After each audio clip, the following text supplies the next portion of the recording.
ನಮಸ್ಕಾರಗಳು. ಧಾರವಾಡ ಕಟ್ಟೆ ಧಾರವಾಡ. ಇಂದು ನಾವೆಲ್ಲರೂ ಒಂದು ಪುಸ್ತಕ ಪರಿಚಯ ಮತ್ತು ಸಂವಾದ ವಿಶೇಷ ಕಾರ್ಯಕ್ರಮಕ್ಕೆ ಬಂದಿದ್ದೇವೆ. ಕಾರ್ಯಕ್ರಮದಲ್ಲಿ ನೆರೆದ ಎಲ್ಲ ಮಹನೀಯರಿಗೆ ಆತ್ಮೀಯ ಸ್ವಾಗತವನ್ನ ಕೋರುತ್ತೇನೆ. ಕಳೆದ 4-6 ವರ್ಷಗಳಿಂದ ನಿರಂತರವಾಗಿ ಸಾಹಿತ್ಯ ಸೇವೆಯಲ್ಲಿ ತೊಡಗಿರತಕ್ಕಂತಹ ಧಾರವಾಡ ಕಟ್ಟೆ ಈಗಾಗಲೇ 312 ಕಾರ್ಯಕ್ರಮಗಳನ್ನ ಆಯೋಜಿಸಿ ಇಂದು 313ನೇ ಕಾರ್ಯಕ್ರಮವನ್ನ ಆಯೋಜಿಸುತ್ತಿದೆ. ಅದಕ್ಕೆಲ್ಲ ಕಾರಣ ಎಂದರೆ ನೀವುಗಳು, ನಿಮ್ಮ ಪ್ರೀತಿ, ಹಾರೈಕೆ, ಭರವಸೆ ಇಂದು ಧಾರವಾಡ ಕಟ್ಟೆ ನಾಡಿನಾದ್ಯಂತ ಸಾಹಿತ್ಯಾಸಕ್ತರಿಗೆ ನೆಚ್ಚಿನ ವೇದಿಕೆಯಾಗುವಲ್ಲಿ ಕಾರಣವಾಗಿದೆ. ಡಾಕ್ಟರ್ ಬಾಳಾಸಾಹೇಬ್ ಲೋಕಾಪುರ್ ಅವರ ದೇಹಿ ಕಾದಂಬರಿಯ ಕುರಿತು ಮಾತನಾಡಲು ನಮ್ಮೊಟ್ಟಿಗಿರುವ ಪ್ರೊಫೆಸರ್ ಡಾಕ್ಟರ್ ಮಹಾಂತೇಶ್ ಪಾಟೀಲ್, ಕನ್ನಡ ಸಹಾಯಕ ಪ್ರಾಧ್ಯಾಪಕರು, ದಾವಣಗೆರೆ ವಿಶ್ವವಿದ್ಯಾಲಯ ದಾವಣಗೆರೆ. ಇವರಿಗೆ ಧಾರವಾಡ ಬಳಗದವರಿಂದ ಮತ್ತು ನೆರೆದ ಎಲ್ಲ ಹಿರಿಯರ ವತಿಯಿಂದ ಗೌರವಪೂರ್ವಕವಾದಂತಹ ಸ್ವಾಗತವನ್ನ ಕೋರುತ್ತೇನೆ. ಸ್ವಾಗತ ಸರ್. ನಮಸ್ಕಾರ ಸರ್. ನಮಸ್ಕಾರ. Yes sir. ಇದೇ ರೀತಿ ಕಾರ್ಯಕ್ರಮದಲ್ಲಿ ಉಪಸ್ಥಿತರಿರ್ತಕ್ಕಂತಹ ದೇಹಿ ಕಾದಂಬರಿಯ ಕೃತಿಕಾರರಾದಂತಹ ಡಾಕ್ಟರ್ ಬಾಳಾಸಾಹೇಬ್ ಲೋಕಾಪುರ್ ಸರ್ ಅವರಿಗೂ ಕೂಡ ತುಂಬ ಹೃದಯದ ಸ್ವಾಗತವನ್ನು ಬಯಸುತ್ತೇನೆ ಸರ್. ನಮಸ್ತೆ ಸರ್. ನಮಸ್ತೆ. ನಮಸ್ತೆ ಸರ್. ಸರ್, ಕಾರ್ಯಕ್ರಮದ ಅಧ್ಯಕ್ಷತೆ ವಹಿಸಿರತಕ್ಕಂತಹ ಪ್ರೊಫೆಸರ್ ಬಸವರಾಜ್ ಡೋನೂರ್ ಸರ್ಗೂ ಕೂಡ ಆತ್ಮೀಯ ಸ್ವಾಗತವನ್ನು ಬಯಸುತ್ತೇನೆ ಸರ್. ಸ್ವಾಗತ ಸರ್. ನಮಸ್ತೆ. ನಮಸ್ತೆ. Okay sir. ಇದೇ ರೀತಿ ಎಸ್, ಕಾರ್ಯಕ್ರಮದಲ್ಲಿ ಉಪಸ್ಥಿತರಿರ್ತಕ್ಕಂತಹ ಎಲ್ಲ ಹಿರಿಯರಿಗೆ, ಆಸಕ್ತರಿಗೆ ಮತ್ತೊಮ್ಮೆ ಸ್ವಾಗತವನ್ನ ಕೋರುತ್ತೇನೆ. ಸೊ ಈಗ ಡಾಕ್ಟರ್ ಮಹಾಂತೇಶ್ ಪಾಟೀಲ್ ಅವರ ಕುರಿತು 2 ಮಾತುಗಳು. ಡಾಕ್ಟರ್ ಮಹಾಂತೇಶ್ ಪಾಟೀಲ್ ಅವರು ಸಹಾಯಕ ಪ್ರಾಧ್ಯಾಪಕರು, ಕನ್ನಡ ಅಧ್ಯಯನ ವಿಭಾಗ, ದಾವಣಗೆರೆ ಯೂನಿವರ್ಸಿಟಿ ಧಾರವಾಡ. ಇವರು ತಮ್ಮ BA ಮತ್ತು MA ಕರ್ನಾಟಕ ವಿಶ್ವವಿದ್ಯಾಲಯದಿಂದ ಪಡೆದು 2012ರಲ್ಲಿ JRF ಮತ್ತು ನೆಟ್ ಎಕ್ಸಾಮ್ಗಳನ್ನ ಕ್ಲಿಯರ್ ಮಾಡಿ 2016ರಲ್ಲಿ PhD ಪದವಿಯನ್ನ ಪಡೆದಿದ್ದಾರೆ. ದಶಕದ ಕಥೆಗಳಲ್ಲಿ ಪರಂಪರೆ ಮತ್ತು ಆಧುನಿಕತೆ ಎಂಬ ವಿಶೇಷವಾದಂತಹ ವಿಷಯದ ಮೇಲೆ ಪ್ರಬಂಧವನ್ನ ಬರೆದು ಡಾಕ್ಟರ್ ಪದವಿಯನ್ನ ಪಡೆದಿದ್ದಾರೆ. ಇದರೊಂದಿಗೆ ಇವರು ಹಲವಾರು ವಿಷಯಗಳಲ್ಲಿ ತಮ್ಮದೇ ಆದ ಛಾಪನ್ನ ಮೂಡಿಸಿದ್ದಾರೆ. ಕ್ಲಾಸಿಕಲ್ ಮತ್ತು modern Kannada poetry, literary criticism, comparative poetics, comparative and translation ಸ್ಟಡಿಗಳಲ್ಲಿ ಬಹಳ ಕೆಲಸಗಳನ್ನ ಮಾಡಿದ್ದಾರೆ. ಇವರು ಅಕಾಡೆಮಿಕ್ ಮತ್ತು ಅಡ್ಮಿನಿಸ್ಟ್ರೇಟಿವ್ ರೆಸ್ಪಾನ್ಸಿಬಿಲಿಟಿಗಳನ್ನ ಹಲವಾರು ಯೂನಿವರ್ಸಿಟಿಗಳಿಂದ ಪಡೆದಿದ್ದಾರೆ. ಇವರು life time member of Kannada Sahitya Parishat ಬೆಂಗಳೂರಲ್ಲಿ ಮತ್ತು employment cell coordinator, department of Kannada Davanagere university, department of coordinator of internal complaint committee Davanagere university, department coordinator of time table committee Davanagere university. ಈ ರೀತಿಯಾದಂತಹ ಅಕಾಡೆಮಿಕ್ ಮತ್ತು ಅಡ್ಮಿನಿಸ್ಟ್ರೇಟಿವ್ ರೆಸ್ಪಾನ್ಸಿಬಿಲಿಟಿಗಳನ್ನ ಅದರೊಂದಿಗೆ ಸಾಹಿತ್ಯದಲ್ಲಿ ಬಹಳ ಸಣ್ಣ ಕೇಳಿಸ್ತಾ ಇದೆ ಸರ್. ಕೇಳಿಸ್ತಾ ಇಲ್ಲ ಸರ್? ಬಹಳ ಕಡಿಮೆ ಕೇಳಿಸ್ತಾ ಇದೆ. ಕ್ಲಿಯರ್ ಇದೆ ಸರ್, ಕ್ಲಿಯರ್ ಇದೆ. ನಿಮ್ಮಲ್ಲಿ ಮೋಸ್ಟ್ಲಿ ನಿಮ್ಮ ಆಡಿಯೋ ಸ್ವಲ್ಪ ಕಮ್ಮಿ ಆಗಿರ್ಬೋದೇನ ಕಲಾಂದರ್ ಸರ್. ಸರಿ madam. Yes sir. Sorry for technical disturbance. So ಇದೇ ರೀತಿ ಸರ್ ಅವರು ಹಲವಾರು ಪಬ್ಲಿಕೇಶನ್ಗಳಲ್ಲಿ ತಮ್ಮದೇ ಆದಂತಹ ಕಾಂಟ್ರಿಬ್ಯೂಷನ್ ಮಾಡಿದ್ದಾರೆ. ಇವರು 8 ಇಂಟರ್ನ್ಯಾಷನಲ್ ಪಬ್ಲಿಕೇಶನ್ಗಳಲ್ಲಿ ತಮ್ಮ ಕೃತಿಗಳನ್ನ, ತಮ್ಮ ಪ್ರಬಂಧಗಳನ್ನ ಪ್ರಕಟಿಸಿದ್ದಾರೆ. ಅದರೊಂದಿಗೆ ನ್ಯಾಷನಲ್ ಮತ್ತು ಲೋಕಲ್ ಜರ್ನಲ್ಸ್ಗಳಲ್ಲಿ ಸುಮಾರು 30ಕ್ಕೂ ಹೆಚ್ಚು ಪ್ರಬಂಧಗಳನ್ನ ಪ್ರಕಟಿಸಿದ್ದಾರೆ. ಇದೇ ರೀತಿ ಹಲವಾರು ನ್ಯಾಷನಲ್ ಮತ್ತು ಸ್ಟೇಟ್ ಲೆವೆಲ್ ಕಾನ್ಫರೆನ್ಸ್ ಮತ್ತು ಸೆಮಿನಾರ್ಗಳಲ್ಲಿ ಭಾಗವಹಿಸಿ ತಮ್ಮ ಪ್ರಬಂಧಗಳನ್ನ ಮಂಡಿಸಿದ್ದಾರೆ. ಇದರೊಂದಿಗೆ ಇವರು ಹಲವಾರು ಕಾಲೇಜುಗಳು ಮತ್ತು ಕಾಲೇಜುಗಳಿಗೆ, ಯೂನಿವರ್ಸಿಟಿಗಳಿಗೆ ಹೋಗಿ ಅಲ್ಲಿ ತಮ್ಮದೇ ಆದಂತಹ ವಿಚಾರಗಳನ್ನ ವ್ಯಕ್ತಪಡಿಸಿದ್ದಾರೆ. ಅದರೊಂದಿಗೆ ಕೆಲವೊಂದಿಷ್ಟು ಕಾಲೇಜುಗಳಿಗೆ ರಿಸೋರ್ಸ್ ಪರ್ಸನ್ ಆಗಿ ಹೋಗಿದ್ದಾರೆ. ನಮ್ಮ ಕರ್ನಾಟಕ ಯೂನಿವರ್ಸಿಟಿಯ RC ಹಿರೇಮಠ್ ಕನ್ನಡ ಸ್ಟಡಿಯಲ್ಲಿ ಸಂಕ್ಲೀಲನ ಕನ್ನಡ ಕಾವ್ಯ, ಆಧುನಿಕತೆ ಮತ್ತು ಪರಂಪರೆ ಅನ್ನೋ ವಿಷಯದ ಮೇಲೆ ಒಂದು ಸ್ಪೆಷಲ್ ಲೆಕ್ಚರ್ ಅನ್ನ ನಮ್ಮ ಕರ್ನಾಟಕ ಯೂನಿವರ್ಸಿಟಿಯಲ್ಲಿ ನೀಡಿದ್ದಾರೆ. ಇದೇ ರೀತಿ ಹಲವಾರು ಪುಸ್ತಕಗಳನ್ನು ಕೂಡ ಇವರು ರಚಿಸಿದ್ದಾರೆ. ಓದೇ ಬಣ್ಣದ, ಕಾಲಮಾನ, ದಶಕದ ಕಥೆಗಳಲ್ಲಿ ಪರಂಪರೆ ಮತ್ತು ಆಧುನಿಕತೆ, ಚಲಿಸುವ ಗೊರೆಹಗಳು, ಈ ರೀತಿ ಹಲವಾರು ಪುಸ್ತಕಗಳನ್ನು ಕೂಡ ಇವರು ರಚಿಸಿದ್ದಾರೆ. ಇದರೊಂದಿಗೆ ಹಲವಾರು ವರ್ಕ್ಶಾಪ್, ಸೆಮಿನಾರ್ ಮತ್ತು ವಿಶೇಷ ತರಬೇತಿಗಳಲ್ಲಿ ಭಾಗವಹಿಸಿ ತಮ್ಮದೇ ಆದಂತಹ ವಿಚಾರಗಳನ್ನ ಅಲ್ಲಿ ಮಂಡಿಸಿದ್ದಾರೆ. ಇದರೊಂದಿಗೆ ಇವರಿಗೆ ಹಲವಾರು ಪ್ರಶಸ್ತಿಗಳು ಕೂಡ ಹುಡುಕಿಕೊಂಡು ಬಂದಿವೆ. ಜನಸನ್ನದ ಕಾವ್ಯ ಪರಿಷತ್ ಅವಾರ್ಡ್, ಕಾವ್ಯ ಮಾನಿಕ ರಾಜ್ಯ ಪ್ರಶಸ್ತಿ, ವಿಭಾ ಸಾಹಿತ್ಯ ಪರಿಷತ್ ಸಂಚಯ ಕಾವ್ಯ ಪುರಸ್ಕಾರ,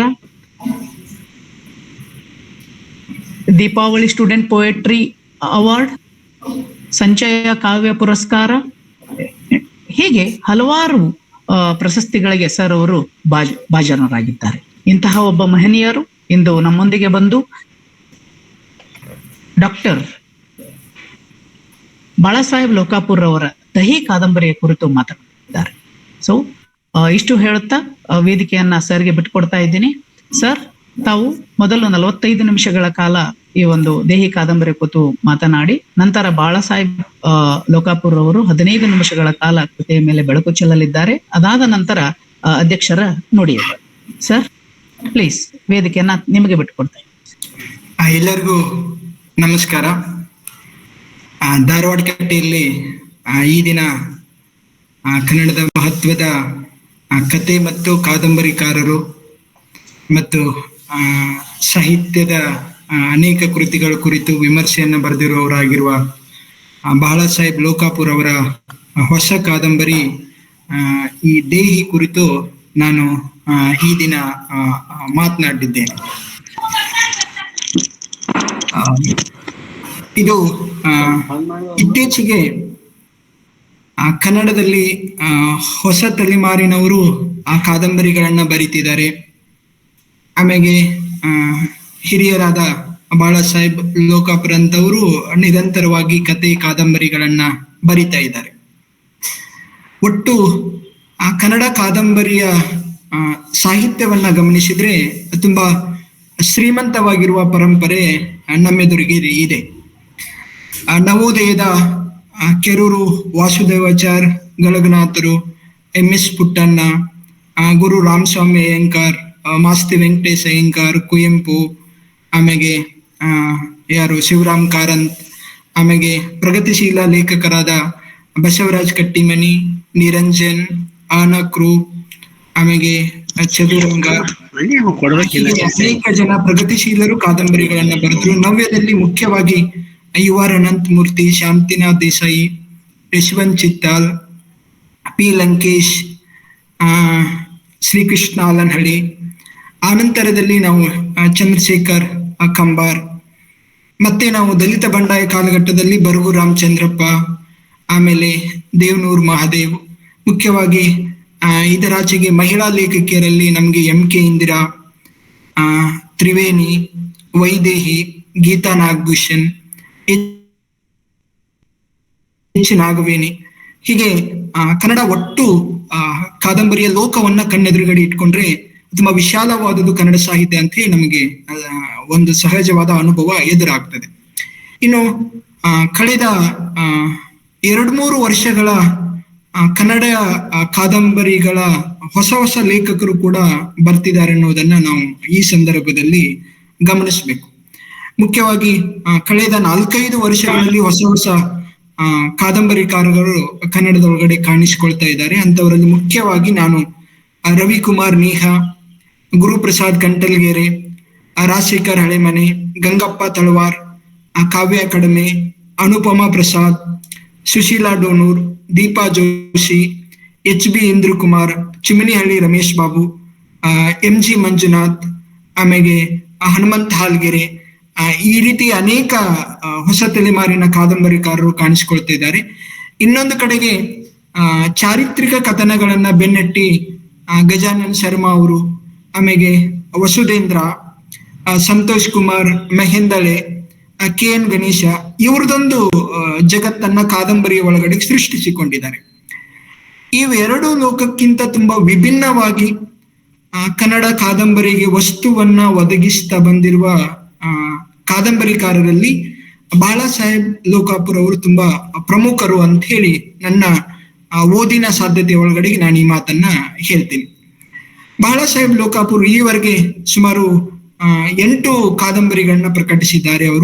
ಅವರ ಬಿಸಿಲುಪುರ, ಹುತ್ತ, ನೀಲಗಂಗಾ, ಉದೋ ಉದೋ, ಕೃಷ್ಣೆ ಹರಿದಳು, ಅಮಚೂರು ಬಾಳಪ್ಪ, ಅತಿಮಬ್ಬೆ, ಹೋಟೆಲ್ ಗೋದಾವರಿ, ಇಷ್ಟು ಅವರು ಕಾದಂಬರಿಗಳನ್ನ ಈಗಾಗಲೇ ಪ್ರಕಟಿಸಿ ಇವತ್ತು ದೇಹಿ ಕಾದಂಬರಿಯ ಪ್ರಕಟಣೆಯ ಮೂಲಕ ನಮಗೆ ಮತ್ತೆ ಅವರು ಪ್ರಸ್ತುತ ಆಗಿದ್ದಾರೆ.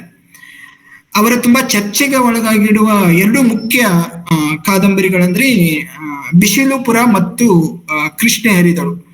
ಇವೆರಡು ಉತ್ತರ ಕರ್ನಾಟಕದ ಒಂದು ಏನು ಗ್ರಾಮೀಣ ಜಗತ್ತಿನ ಒಂದು ಲೋಕವನ್ನ ತೆರೆದಿಡುವಲ್ಲಿ ತುಂಬಾ ಮಹತ್ವದ ಕೃತಿಗಳಾಗಿ ಕನ್ನಡದ ಒಳಗಡೆ ಗುರುತಿಸಿಕೊಂಡಿದ್ದಾವೆ. ನಾವು ಹೇಗೆ ನಾವು ಅನೇಕ ಉತ್ತರ ಕರ್ನಾಟಕದ ಕಾದಂಬರಿಕಾರರನ್ನ ನಾವು ಈ ಸಂದರ್ಭದಲ್ಲಿ ನೆನಪಿಸಿಕೊಂಡಾಗ ನಮಗೆ ಅವರೆಲ್ಲರಿಗಿಂತ ನಮಗೆ ಭಿನ್ನವಾಗಿ ಬಾಳಾ ಸಾಹೇಬ್ ಲೋಕಾಪುರ್ ಅವರು ನಮ್ಮ ಎದುರುಗಡೆಗೆ ಕಾಣ್ತಾರೆ.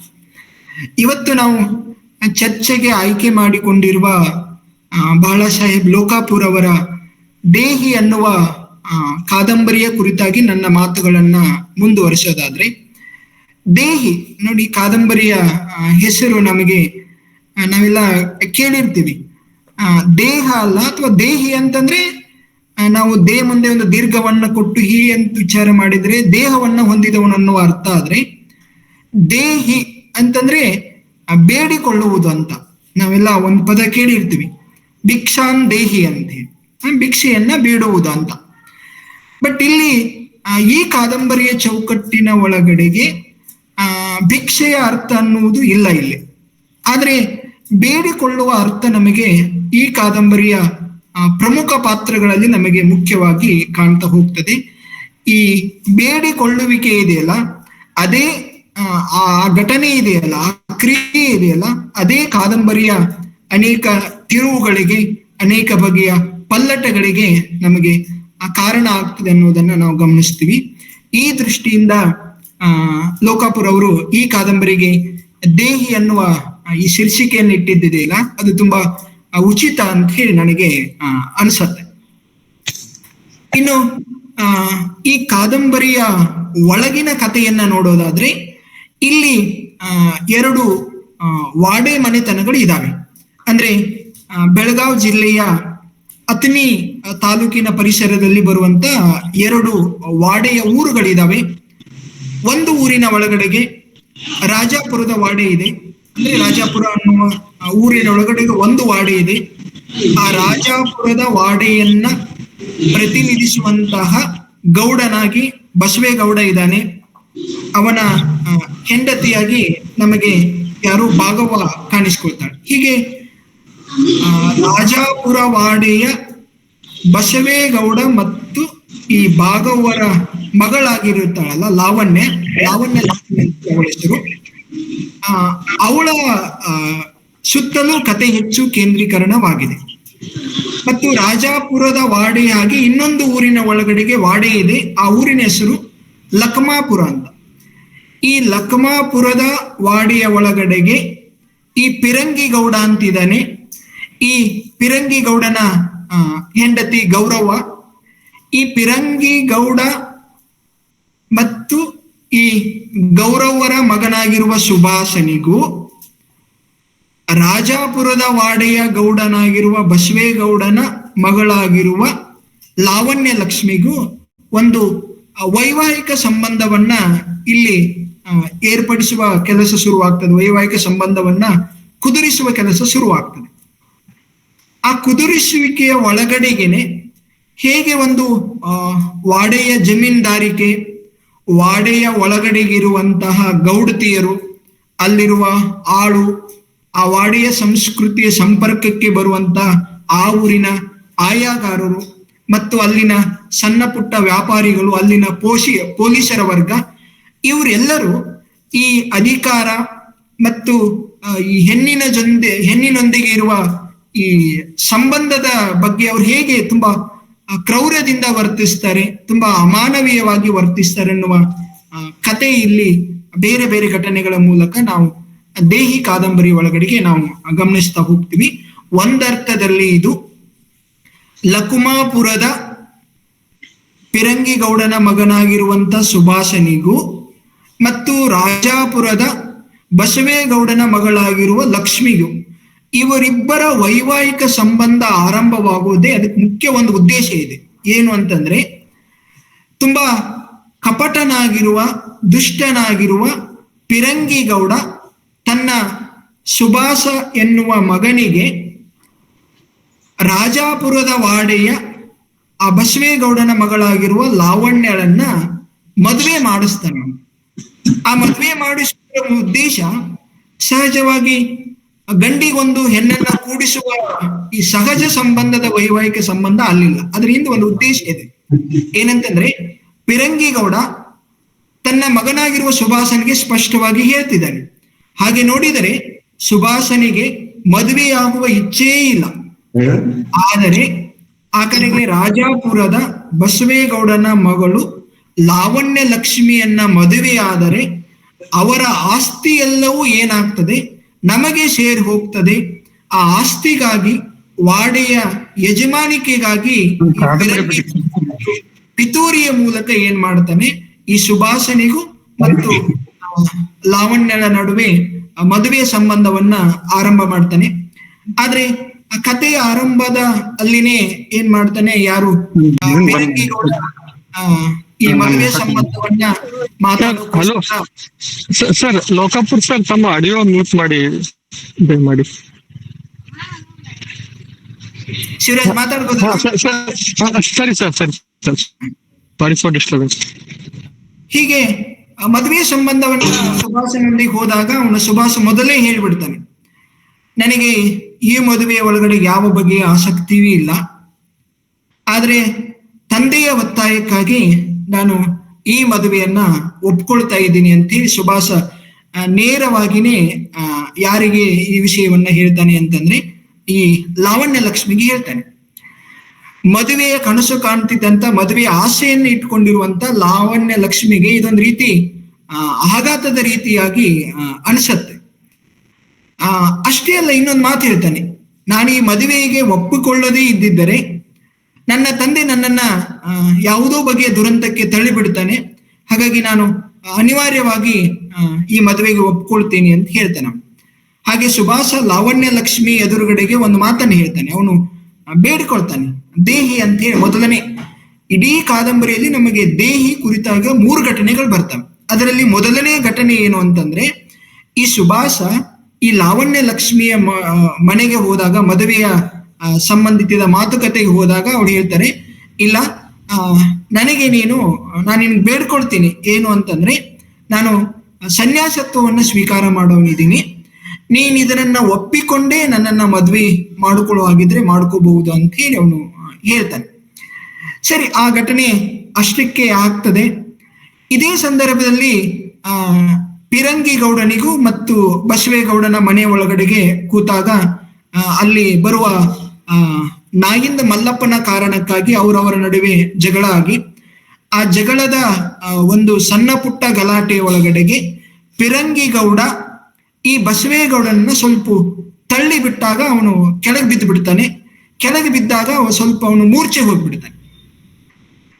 ಈ ಘಟನೆ ಏನಾಗ್ತದೆ ಅಂತಂದ್ರೆ, ಅಲ್ಲಿ ಒಬ್ಬ ಊರ ಒಳಗಡೆ ಇರುವ ಡಾಕ್ಟರ್ ಬರ್ತಾನೆ. ಡಾಕ್ಟರ್ ಬಂದು ಹೇಳ್ತಾನೆ, ಇಲ್ಲ ಬಸವೇಗೌಡು ಸತ್ತೋಗಿದ್ದಾನೆ, ಅವನು ತೀರಿ ಹೋಗಿದ್ದಾನೆ ಅಂತ ಹೇಳಿ.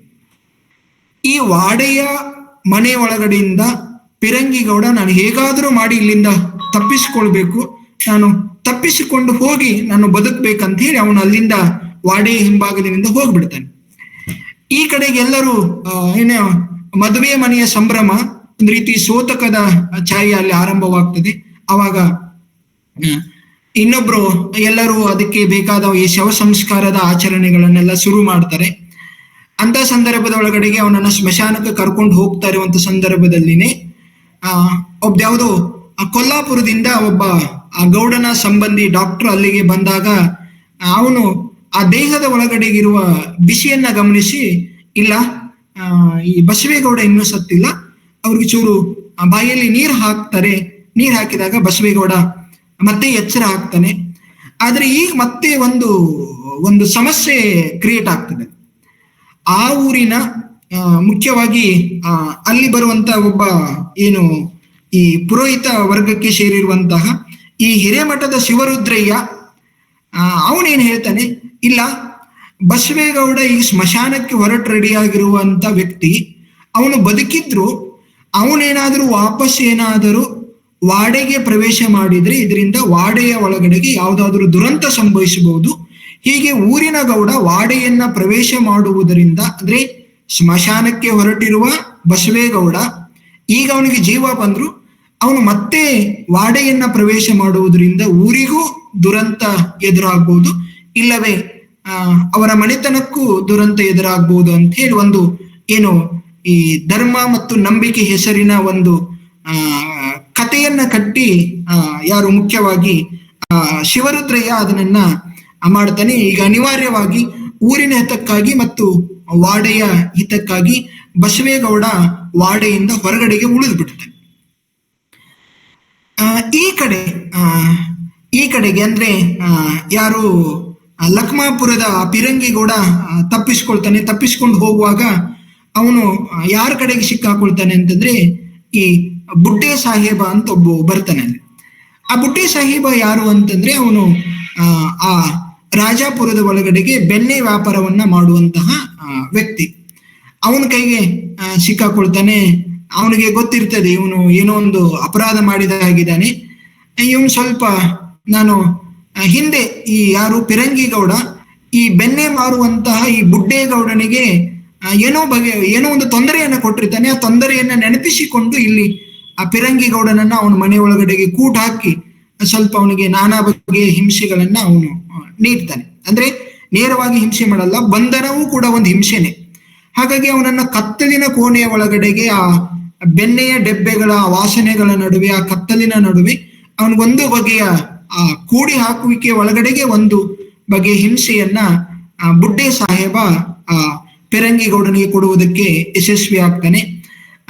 ಆನಂತರ 1-2 ದಿನ ಆದ್ಮೇಲೆ ಮತ್ತೆ ಆ ಪಿರಂಗಿಗೌಡ ಅಲ್ಲಿಂದಲೂ ತಪ್ಪಿಸಿಕೊಂಡು ವಾಪಸ್ ಅವನು ಎಲ್ಲಿಗೆ ಹೋಗ್ತಾನೆ, ತನ್ನ ಊರಾಗಿರುವಂತ ಲಕ್ಮಾಪುರದ ವಾಡೆಗೆ ಹೋಗಿ ಅವನು ಸೇರ್ಕೊಳ್ತಾನೆ. ಈ ಕಡೆಗೆ ಏನಾಗತ್ತೆ ಅಂತಂದ್ರೆ ಯಾರು ಈ ಬಸವೇಗೌಡ, ರಾಜಾಪುರದ ಬಸವೇಗೌಡ ಇದ್ದಾನಲ್ಲ, ಅವನ ಮಗಳು ಯಾರು ಲಾವಣ್ಯ ಲಕ್ಷ್ಮಿ ಇದ್ದಾಳಲ್ಲ, ಆ ಲಾವಣ್ಯ ಲಕ್ಷ್ಮಿ ಅಲ್ಲಿ ಯಾರು ರಾಣಿ ಸಾಹೇಬ್ ಅಂತ ಹೇಳಿ ಅವರನ್ನ ಕಾದಂಬರಿಕಾರರು ಗುರುತಿಸ್ತಾರೆ, ಹಾಗೆ ಕರೀತಾರೆ. ಈ ರಾಣಿ ಸಾಹೇಬ್ ಅಂತ ಹೇಳಿ ಕರೆಯಲ್ಪಡುವ ಈ ಲಾವಣ್ಯ ಲಕ್ಷ್ಮಿಯ ಮೇಲೆ ಈ ವಾಡೆಯದ ಒಳಗಡೆಗೆ ಇರುವ ಅನೇಕ ಆಳುಗಳು ಅಥವಾ ವಾಡೆಯದ ಒಳಗಡೆಗೆ ಇರುವಂತ ಅನೇಕ ಪುರುಷರು ಅವರು ಹೇಗಾದರೂ ಮಾಡಿ ಈ ವಾಡೆಯ ಅಧಿಪತ್ಯವನ್ನ ಅಥವಾ ಅದರ ಯಜಮಾನಿಕೆಯನ್ನ ತಾವು ತಮ್ಮದನ್ನಾಗಿ ಮಾಡಿಕೊಳ್ಳುವ ಆ ಪ್ರಯತ್ನವನ್ನ ಮಾಡ್ತಾ ಇರ್ತಾರೆ. ಆ ಪ್ರಯತ್ನಕ್ಕೆ ಪ್ರತಿರೋಧವನ್ನ ಬಸವೇಗೌಡರ ಮಗಳಾಗಿರುವ ಈ ಲಾವಣ್ಯ ಲಕ್ಷ್ಮಿ ಒದಗಿಸ್ತಾ ಇರ್ತಾಳೆ. ಹೀಗೆ ನಡೀತಾ ಇರ್ತದೆ. ಒಂದು ದಿನ ಏನಾಗ್ತದೆ, ಆ ವಾಡೆದ ಒಳಗಡೆಗೆ ಕೆಲಸ ಮಾಡುವಂತಹ ಈ ಯಾರು ಡೊಂಗ್ರಿ ಸಿದ್ಧ ಅಂತ ಹೇಳಿ ಬರ್ತಾನೆ. ಅವನು ಯಾರು ರಾಜಾಪುರದ ಈ ಬಸವೇಗೌಡನ ವಾಡೆ ಒಳಗಡೆಗೆ ಕೆಲಸಕ್ಕೆ ಇರುವಂತ ಒಬ್ಬ ಆಳು ಮನುಷ್ಯ. ಅವನೇನ್ ಮಾಡ್ತಾನೆ, ಒಂದು ದಿನ ಇದ್ದಕ್ಕಿದ್ದ ಹಾಗೆ ಅವನು ಈ ಲಾವಣ್ಯ ಲಕ್ಷ್ಮಿಯ ಈ ಖಾಸಗಿ ಕೋಣೆಗೆ ನುಗ್ಗಿ ಅವಳ ಮೇಲೆ ಒಂದೇನು ಬಲಾತ್ಕಾರವನ್ನ ಮಾಡ್ತಾನೆ. ಆ ಬಲಾತ್ಕಾರದ ಹಿಂದಿರುವ ಘಟನೆ ಏನು ಅಂತಂದ್ರೆ, ತನ್ನ ತಂದೆ ಯಾರು ಈ ಲಾವಣ್ಯ ಲಕ್ಷ್ಮಿಯ ತಂದೆಯಾಗಿರುವಂತಹ ಈ ಬಸವೇಗೌಡ ವಾಡೆಯಿಂದ ಊರ ಹೊರಗೆ ಉಳಿಯುವ ಹಾಗೆ ಮಾಡಿದ್ದಾನಲ್ಲ, ಅಂದ್ರೆ ಆ ಕತೆ ಕಟ್ಟಿದಾನಲ್ಲ ಯಾರು, ಇಲ್ಲಿ ಮುಖ್ಯವಾಗಿ ನಾವು ಹಿರೇಮಠದ ಶಿವರುದ್ರಯ್ಯ ಹೇಳಿದಲ್ಲ, ಆ ಹಿರೇಮಠದ ಶಿವರುದ್ರಯ್ಯನನ್ನ ಕೊಲೆ ಮಾಡುವುದಕ್ಕಾಗಿ ಯಾರು ಈ ಡೊಂಗ್ರಿ ಸಿದ್ದನಿಗೆ ಈ ಲಾವಣ್ಯ ಲಕ್ಷ್ಮಿ ಹೇಳಿರ್ತಾಳೆ. ಹಾಗಾಗಿ ನಾನು ಕೊಲೆ ಮಾಡಿ ಬಂದಿದ್ದೀನಿ, ನನಗೆ ಅದಕ್ಕೆ ಏನಾದ್ರೂ ನೀನು ಪ್ರತಿ ಉಪಕಾರವನ್ನ ಮಾಡಬೇಕು ಅಂತ ಹೇಳಿ ಅವಳ ಮೇಲೆ ಅವನು ಇದನ್ನ ಮಾಡ್ತಾನೆ. ಆ ಸಂಬಂಧವೇ ಮುಂದೆ ಕಾದಂಬರಿಯ ಅವರಿಬ್ಬರ ಸಂಬಂಧ ಇದೆಯಲ್ಲ, ಆ ಲಾವಣ್ಯ ಲಕ್ಷ್ಮಿಯ ಹೊಟ್ಟೆಯ ಒಳಗಡೆಗೆ ಡೊಂಗರಿ ಸಿದ್ದನ ಜೀವ ಬೆಳೀತಾ ಹೋಗ್ತದೆ. ಆ ಘಟನೆನೇ ಕಾದಂಬರಿಯ ಕೊನೆಗೆ ನಮಗೆ ಬೇರೊಂದು ತಿರುವಿಗೆ ಕಾರಣ ಆಗ್ತದೆ. ಹೀಗೆ ಈ ಕಡೆಗೆ ಅಂದ್ರೆ ಯಾರು ಲಕಮಾಪುರದ ಪಿರಂಗಿಗೌಡ ಇವನು ವಾಪಸ್ ಹೋಗಿ ಏನು ನಾನು ಬಸವೇಗೌಡನನ್ನು ನಾನು ಕೊಂದು ಬಿಟ್ಟಿದ್ದೀನಿ ಅಂತೇನೆ ಅವನು ತಿಳ್ಕೊಂಡಿರ್ತಾನೆ. ವಾಪಸ್ ಬಸವೇಗೌಡ ಎಚ್ಚರಾಗಿದ್ದಾನೆ, ಅವನ ಸ್ಮಶಾನದಿಂದ ವಾಪಸ್ ಕರೆದುಕೊಂಡು ಬರಲಾಗದೆ ಅವನನ್ನ ಊರು ಹೊರಗಡೆಗೆ ಒಂದು ಕಡೆಗೆ ಇಡಲಾಗಿದೆ ಅನ್ನೋ ಯಾವ ಸುದ್ದಿಯೂ ಈ ಪಿರಂಗಿಗೌಡನಿಗೆ ಗೊತ್ತಿರೋದಿಲ್ಲ. ಈ ಪಿರಂಗಿಗೌಡ ವಾಪಸ್ ಹೋಗಿ ಹೆಂಡತಿಗೆ ಹೇಳ್ತಾನೆ, ಇಲ್ಲ ನಾನು ಹೀಗೆ ಒಂದು ಸಣ್ಣ ಪುಟ್ಟ ಮನೆಯೊಳಗಡೆ ಗಲಾಟೆಯ ಒಳಗಡೆಗೆ ನಾನು ಬಸವೇಗೌಡನನ್ನ ತಳ್ಳಿದೆ, ಅವನು ಬಿದ್ದ, ಹಾಗಾಗಿ ಅವನು ಸತ್ತೋಗಿದ್ದಾನೆ ಅಂತ ಹೇಳಿ ಅವಳು ಹೇಳ್ತಾಳೆ. ಇದಕ್ಕೆ ಯಾವ ಒಂದು ಪ್ರತಿಕ್ರಿಯೆಯನ್ನು ನೀಡುವ ಸ್ಥಿತಿಯ ಒಳಗಡೆಗೆ ಈ ಪಿರಂಗಿಗೌಡನ ಹೆಂಡತಿ ಗೌರವ ಇರೋದಿಲ್ಲ. ಹೀಗೆ ಆ ಎರಡೂ ವಾಡೆಯ ಕುಟುಂಬದ ಒಳಗಡೆಗೆ ಅನೇಕ ತಿರುವುಗಳು, ಸಾವು ನೋವು, ಗಂಡು ಹೆಣ್ಣಿನ ಅನೇಕ ಸಂಬಂಧದ ಘಟನೆಗಳನ್ನ ಈ ದೇಹಿ ಕಾದಂಬರಿಯಲ್ಲಿ ನಾವು ಮುಖ್ಯವಾಗಿ ಗಮನಿಸ್ತಾ ಹೋಗ್ತೇವೆ. ಆ ಕಡೆಗೆ ಅಂದ್ರೆ ಯಾರು ಈ ಕಡೆಗೆ ಇದಾನಲ್ಲ, ಯಾರು ಲಕ್ಮಾಪುರದ ಪಿರಂಗಿಗೌಡನ ಮಗ ಸುಭಾಷ್ ಇದಾನಲ್ಲ, ಅವನು ತಂದೆ ಯಾವಾಗ ಈ ಬಸವೇಗೌಡನನ್ನ ಕೊಲೆ ಮಾಡ್ತಾನಂತ ತಿಳಿಸ್ಕೊಡ್ತಾನಲ್ಲ, ಅವನು ತಂದೆಯ ಜೊತೆಗೆ ಮಾತನ್ನ ಬಿಡ್ತಾನೆ. ಮಾತು ಬಿಟ್ಟು ಅವನಿಗೆ ವಿರೋಧವನ್ನ ವ್ಯಕ್ತಪಡಿಸಿ ಅವನು ಮನೆ ಬಿಟ್ಟು ಹೋಗ್ತಾನೆ. ಮನೆ ಬಿಟ್ಟು ಎಲ್ಲಿಗೆ ಹೋಗ್ತಾನೆ ಅಂತಂದ್ರೆ ಅವನು ಹಿಮಾಲಯಕ್ಕೆ ಹೋಗ್ತಾನೆ. ಹಿಮಾಲಯಕ್ಕೆ ಹೋಗಿ ಅವನು ಹೊರಡೋ ಮುಂಚೆನೆ ಹೇಳ್ತಾನೆ, ಜೀವನ ಅನ್ನೋದಿದೆಯಲ್ಲ ಅಥವಾ ಬದುಕು ಅನ್ನೋದಿದೆಯಲ್ಲ, ಆತ್ಮ ಶಾಂತಿ ಅನ್ನೋದಿದೆಯಲ್ಲ, ಅದು ಈ ಆಸ್ತಿ, ಈ ಸಂಪತ್ತು, ಈ ಹೆಣ್ಣು, ಈ ವೈಭೋಗ ಇವು ಎಲ್ಲದರ ಜೊತೆಗಿರುವುದಕ್ಕಿಂತ ಇದರ ಆಚೆಗಿದೆ ಅಂತ ಹೇಳಿ ಆ ಸುಭಾಸ ಹೀಗೆ ಲೌಕಿಕ ಬದುಕಿನ ಬಗ್ಗೆ ಒಂದು ತಾತ್ಸಾರವನ್ನ ಬೆಳೆಸಿಕೊಂಡು ಅಲೌಕಿಕ ಬದುಕಿನ ಬಗ್ಗೆ ಒಲವನ್ನ ಇಟ್ಕೊಂಡು ಅವನು ಹಿಮಾಲಯಕ್ಕೆ ಹೋಗಿ ಸೇರ್ತಾನೆ. ಆ ಹಿಮಾಲಯದ ಒಳಗಡೆಗೆ ಅವರು ಅಜಂಕ್ಯಾನಂದ ಅಂತ ಹೇಳಿ ಒಬ್ಬ ಗುರುಗಳು ಸಿಗ್ತಾರೆ. ಅವರ ಸನ್ನಿಧಿಯಲ್ಲಿ ಅವನು ದಿನ ವಿದ್ಯಾಭ್ಯಾಸವನ್ನ ಮಾಡ್ತಾ ಇರ್ತಾನೆ. ಅವ್ರು ಹೇಳ್ತಿರ್ತಾರೆ, ಮನಸ್ಸಂದ್ರೆ ಏನು, ಮನಃಶಾಂತಿ ಅಂದ್ರೆ ಏನು, ಈ ಬಗ್ಗೆ ಅನೇಕ ವ್ಯಾಖ್ಯಾನಗಳನ್ನ ಕೇಳ್ತಾನೆ ಇರ್ತಾನೆ. ಅಲ್ಲಿಯವರೆಗೂ ಸುಭಾಷನಿಗೆ ತಾನು ತೊರೆದು ಬಂದಿರುವ ಲಾವಣ್ಯ ಲಕ್ಷ್ಮಿಯ ಬಗ್ಗೆ ಯಾವುದೇ ಬಗೆಯ ನೆನಪುಗಳಾಗಲಿ, ಯಾವುದೇ ಬಗೆಯ ಗಂಡು ಹೆಣ್ಣಿನ ಒಂದು ಏನು ಆಕರ್ಷಕ ಒಂದು ಏನು ಶರತಗಳಾಗಲಿ ಅವನ ತಲೆಯಲ್ಲಿ ಮೂಡಿರೋದೇ ಇಲ್ಲ. ಹೀಗೆ ಹಿಮಾಲಯದ ಒಳಗಡೆಗೆ ಏನು ಗುರುವಿನ ಸನ್ನಿಧಿಯಲ್ಲಿ ಆಧ್ಯಾತ್ಮದ ಬಗ್ಗೆ ಅವನು ಅಧ್ಯಯನವನ್ನ ಮಾಡ್ತಿರುವಾಗ ಒಂದು ದಿನ ಘಟನೆ ನಡೀತದೆ. ಹಾಗೆ ಆ ಗುರುವಿನ ಆ ಮಠದ ಆಶ್ರಮದ ಒಳಗಡೆಗೆ ಒಬ್ಳು ಕಮಲವೇಣಿ ಅಂತ ಹೇಳಿ ಒಬ್ಳು ಅಡಿಗೆಯವಳು ಇರ್ತಾಳೆ. ಒಂದು ದಿನ ಏಕಾಂತದ ಒಳಗಡೆಗೆ ಆ ಕಮಲವೇಣಿಯ ಸಂಪರ್ಕಕ್ಕೆ ಸುಭಾಸ ಬರ್ತಾನೆ. ಬಂದಾದ್ಮೇಲೆ ಅವನು ಯಾವುದನ್ನ ಮೊದಲು ನನಗೆ ಹೆಣ್ಣು ಬೇಡ, ಈ ಲೌಕಿಕ ಬೇಡ, ಇದ್ರ ಸಂಪರ್ಕವೇ ಬೇಡ ಅಂತ ಅನ್ಕೊಳ್ತಿರ್ತಾನಲ್ಲ, ಅವಳ ಸಂಪರ್ಕಕ್ಕೆ ಬಂದಾದ ಮೇಲೆನೆ ಅವನ ಒಂದು ಮಾನಸಿಕ ಇದು ಏನಾಗ್ಬಿಡ್ತದೆ, ಕಾದಂಬರಿ ಒಳಗಡೆಗೆ ಶಿಫ್ಟ್ ಆಗಿಬಿಡ್ತದೆ. ಅವನು ಯಾವುದನ್ನ ತೊರೆದು ಹಿಮಾಲಯಕ್ಕೆ ಬಂದಿದ್ನೋ ಹಿಮಾಲಯದ ಒಳಗಡೆಗೆ ಅವನು ಅದರ ಸುತ್ತಲೇನೆ ಗಿರಿಕಿ ಹೊಡೆಯುವುದಕ್ಕೆ ಆರಂಭ ಮಾಡ್ತಾನೆ. ಇನ್ನೊಂದು ಸಾರಿ ಆ ಕಮಲವೇಣಿ ಜಲಪಾತದ ಸ್ನಾನಕ್ಕೆ ಹೋದಾಗ ಇವನು ಅಲ್ಲಿ ಅವಳನ್ನ ನೋಡ್ತಾನೆ, ಮತ್ತೆ ಅವಳನ್ನ ಅಲ್ಲಿ ಸಂಧಿಸ್ತಾನೆ. ಅನಿಸತ್ತೆ ಅವನಿಗೆ, ಅವಳು ಕೆಲವು ಗಿಡಮೂಲಿಕೆಗಳನ್ನ ಕೊಟ್ಟು ಹೀಗೆ ಹೆಣ್ಣಿನ ಬಗ್ಗೆ ನಿನಗೆ ಮೋಹ ಭಾವನೆಯನ್ನ ನಾನು ಹುಟ್ಟಿಸ್ತೀನಿ, ನೀ ಯಾವುದನ್ನ ಬದುಕಿನಲ್ಲಿ ನಶ್ವರತೆ ಅಂತ ತಿಳ್ಕೊಂಡಿದೆಯಲ್ಲ ಅದರ ಒಳಗಡೆ ಬದುಕಿನ ಒಂದು ಅರ್ಥ ಇದೆ ಅಂತ ಹೇಳಿ ಅವಳು ಕಮಲವೇಣಿ ಅನೇಕ ಬಗೆಯ ಒಂದು ಹೆಣ್ಣು ಗಂಡಿನ ಸಂಬಂಧದ ಕುರಿತಾಗಿ ಅವಳು ವ್ಯಾಖ್ಯಾನವನ್ನ ಮಾಡ್ತಾಳೆ. ಅವನು ಅಲ್ಲಿಂದ ವಾಪಸ್ ಹೊರಡ್ತಾನೆ. ಯಾಕಂದ್ರೆ ಅವನಿಗೆ ಈಗ ಯಾರು ಲಾವಣ್ಯ ಲಕ್ಷ್ಮಿ ನೆನಪಾಗ್ತದೆ. ನಾನು ಲಾವಣ್ಯ ಲಕ್ಷ್ಮಿಯನ್ನ ನಾನು ತೊರೆದು ಬಂದೆ, ಈಗ ಅವಳು ಹೇಗಿದ್ದಾಳೋ, ನನ್ನನ್ನ ಮರ್ತಿದ್ದಾಳೋ ಅಥವಾ ನೆನಪಿಟ್ಕೊಂಡಿದ್ದಾಳೋ, ಅವಳ ಸೌಂದರ್ಯ, ಅವಳ ನಗು ಇದೆಲ್ಲವೂ ಸುಭಾಷನಿಗೆ ತಲೆಯಲ್ಲಿ ಇಟ್ಕೊಂಡು ಅವಳನ್ನ ಮತ್ತೆ ನಾನು ಸೇರ್ಬೇಕು, ನಾನು ಸಂಸಾರಿ ಆಗ್ಬೇಕು, ಅವಳ ಜೊತೆಗೆ ನಾನು ಸುಖಿಸಬೇಕು ಅನ್ನುವ ಆಸೆಯನ್ನು ಇಟ್ಕೊಂಡು ಹಿಮಾಲಯದಿಂದ ವಾಪಸ್ ಅವನು ತನ್ನೂರಿನ ಕಡೆಗೆ ಬರುವ ಮುಖವನ್ನ ಮಾಡ್ತಾನೆ. ಬಟ್ ಆದ್ರೆ ಹಿಮಾಲಯದಿಂದ ಹೊರಗೆ ಬರೋದು ಅಷ್ಟು ಸರಳ ಇರೋದಿಲ್ಲ. ಯಾಕಂದ್ರೆ ಆ ಹಿಮಾಲಯದಿಂದ ಜನವಸತಿಯ ಪ್ರದೇಶಕ್ಕೆ ಬರಬೇಕಾದ್ರೆ ಅನೇಕ ಕಡಿದಾದ ಬೆಟ್ಟಗಳನ್ನ ಇಳಿದುಕೊಂಡು ಬರಬೇಕಿರ್ತದೆ. ಅಲ್ಲೇನು ಆಹಾರದ ವ್ಯವಸ್ಥೆ ಇರಲ್ಲ. ಆ ಬರುವ ದಾರಿಯ ಮಧ್ಯೆ ಅವನಿಗೆ ಒಬ್ಬ ಉಣ್ಣೆಯನ್ನ ಮಾರುವ, ಉಣ್ಣೆ ಬಟ್ಟೆಗಳನ್ನ ಮಾರುವಂತ ಒಬ್ಬ ಹೆಂಗಸಳು ಭೇಟಿ ಆಗ್ತಾಳೆ. ಅಂದ್ರೆ ಅವ್ರು ಅನೇಕ ಜನ ಇರ್ತಾರೆ, ಅದರಲ್ಲಿ ಒಬ್ಬ ಹೆಂಗಸಿನ ಉಣ್ಣೆ ಬಟ್ಟೆಗಳನ್ನೇ ಇವನು ಹೊತ್ತುಕೊಳ್ಳುವ ಕೆಲಸವನ್ನ ಮಾಡ್ತಾನೆ. ಇವನು ಅವಳ ಉಣ್ಣೆ ಬಟ್ಟೆಯನ್ನ ಹೊತ್ತುಕೊಂಡು ಒಂದ್ 2-3 ದಿನ ನಡೆದ ಕಾರಣಕ್ಕಾಗಿ ಅವಳೊಂದಿಷ್ಟು ಆಹಾರವನ್ನ ಬೇಯಿಸಿ ಅವನಿಗೆ ಹಾಕ್ತಾಳೆ. ಅವಳ ಜೊತೆಗೂ ಕೂಡ ಯಾರು ಸುಭಾಷ್ ದೈಹಿಕ ಸಂಪರ್ಕವನ್ನ ಮಾಡ್ತಾನೆ. ಅವಳು ನೀನ್ ಇಲ್ಲೇ ಇರು, ನನ್ನನ್ನ ಮದುವೆ ಆಗು ಅಂತ ಹೇಳಿ ಅವನು ಹೇಳ್ತಾನೆ. ಆದ್ರೆ ಇಲ್ಲ, ನಾನು ಹೋಗ್ತೀನಿ ಅಂತೇಳಿ. ಎಲ್ಲಿಗೆ ಹೋಗ್ತೀಯಾ? ನನ್ಗೆ ಹೆಂಡತಿ ಇದ್ದಾಳೆ ಅಂತ ಹೇಳ್ತೀನಿ. ಆದ್ರೂ ನೀನ್ ಇಲ್ಲೇ ಇರು ಅಂತ ಹೇಳಿ ಹೇಳ್ತಾನೆ. ಬಟ್ ಇವನು ಲಾವಣ್ಯ ನೆನಪಿಸಿಕೊಂಡು ಮತ್ತೆ ಊರ್ ಕಡೆಗೆ ದಾಟ್ಕೊಂಡು ಒಂದು ಲಾರಿಯನ್ನ ಹತ್ಕೊಂಡು ಸೊಲ್ಲಾಪುರ ಭಾಗಕ್ಕೆ ಅವನು ಬರ್ತಾನೆ. ಆ ಕತೆಗೆ ಈ ಕಡೆಗೆ ಇದೆಯಲ್ಲ, ಇನ್ನೊಂದು ವಾಡೆಯ ಕತೆ ಇದೆಯಲ್ಲ, ಈ ಲಕ್ಮಾಪುರದ ವಾಡೆಯ ಒಳಗಡೆ ಇರುವ ಈ ಪಿರಂಗಿ ಗೌಡ ಇದ್ದಾನಲ್ಲ, ಅವನು ಈಗಾಗಲೇ ಈ ಕೊಲೆಯ ಅಪರಾಧಿ ಭಾವನೆಯನ್ನ ಹೊತ್ತುಕೊಂಡು ಮಗ ಹೀಗೆ ಸನ್ಯಾಸಿ ಆದ ಅಂತ ಹೇಳಿ ಅವನು ಇಡೀ ವಾಡೆಯನ್ನ ತೊರೆದು ಅವನು ಏನ್ ಮಾಡ್ತಾನೆ, ಆ ಪಂಢರಪುರಕ್ಕೆ ಹೊರಟಿರುವ ಈ ದಿಂಡೆಯನ್ನ ಸೇರಿಕೊಂಡು ಅವನು ಪಂಢರಪುರದ ಕಡೆಗೆ ಭಕ್ತರನ್ನ ಸೇರಿಕೊಂಡು ಅವ್ರ ಜೊತೆಗೆ ಒಂದಿಷ್ಟು ಅಭಂಗಗಳನ್ನ ಹಾಡ್ತಾ ಅವ್ರ ಜೊತೆಗೆ ಹೋಗ್ತಾನೆ.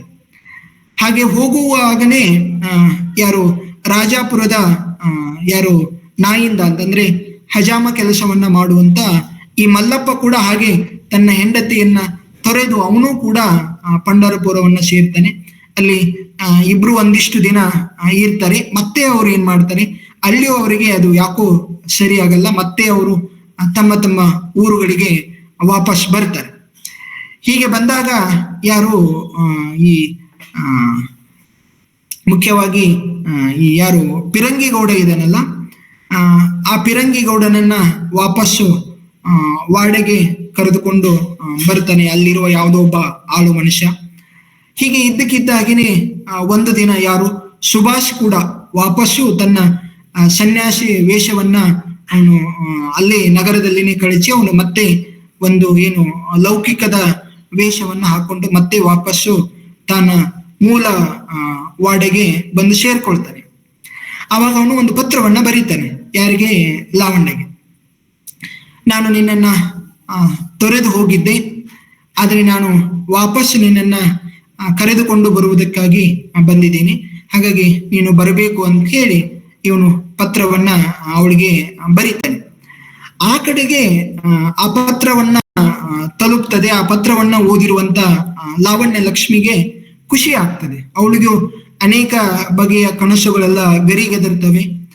ಹೀಗೆ ಒಂದು 3-4 ದಿನ ಹೋದಾದ ಮೇಲೆ ಒಂದು ದಿನ ತನ್ನ ವಾಡೆಯ ಖಾಸಗಿ ಕೋಣೆಯಲ್ಲಿ ಕುಳಿತುಕೊಂಡಿರುವ ಈ ಲಾವಣ್ಯ ಲಕ್ಷ್ಮಿ ತನ್ನ ಹೊಟ್ಟೆಯ ಮೇಲೆ ಕೈಯನ್ನು ಇಟ್ಕೊಂಡು ನೋಡ್ತಾಳೆ. ತನ್ನ ಒಳಗಡೆಗೆ, ತನ್ನ ಹೊಟ್ಟೆಯ ಒಳಗಡೆ ಯಾವುದೋ ಒಂದು ಜೀವ ಬೆಳೀತಾ ಇದೆಯಲ್ಲ, ಇದು ಹೇಗಾಯ್ತು, ಏನಾಯ್ತು ಅಂತ ಹೇಳಿ ಅವಳು ಸ್ವಲ್ಪ ಹಿಂದಿನ ಕೆಲವು ದಿನದ ಘಟನೆಗಳನ್ನ ನೆನಪಿಸಿಕೊಂಡಾಗ ಇದು ಡೊಂಗ್ರಿ ಸಿದ್ಧ ನನ್ನ ಮೇಲೆ ಮಾಡಿದ ಆ ದಿನದ ಬಲಾತ್ಕಾರದ ಫಲಶ್ರುತಿ ಅಂತ ಹೇಳಿ ಅವಳು ಅನ್ಕೊಳ್ತಾಳೆ.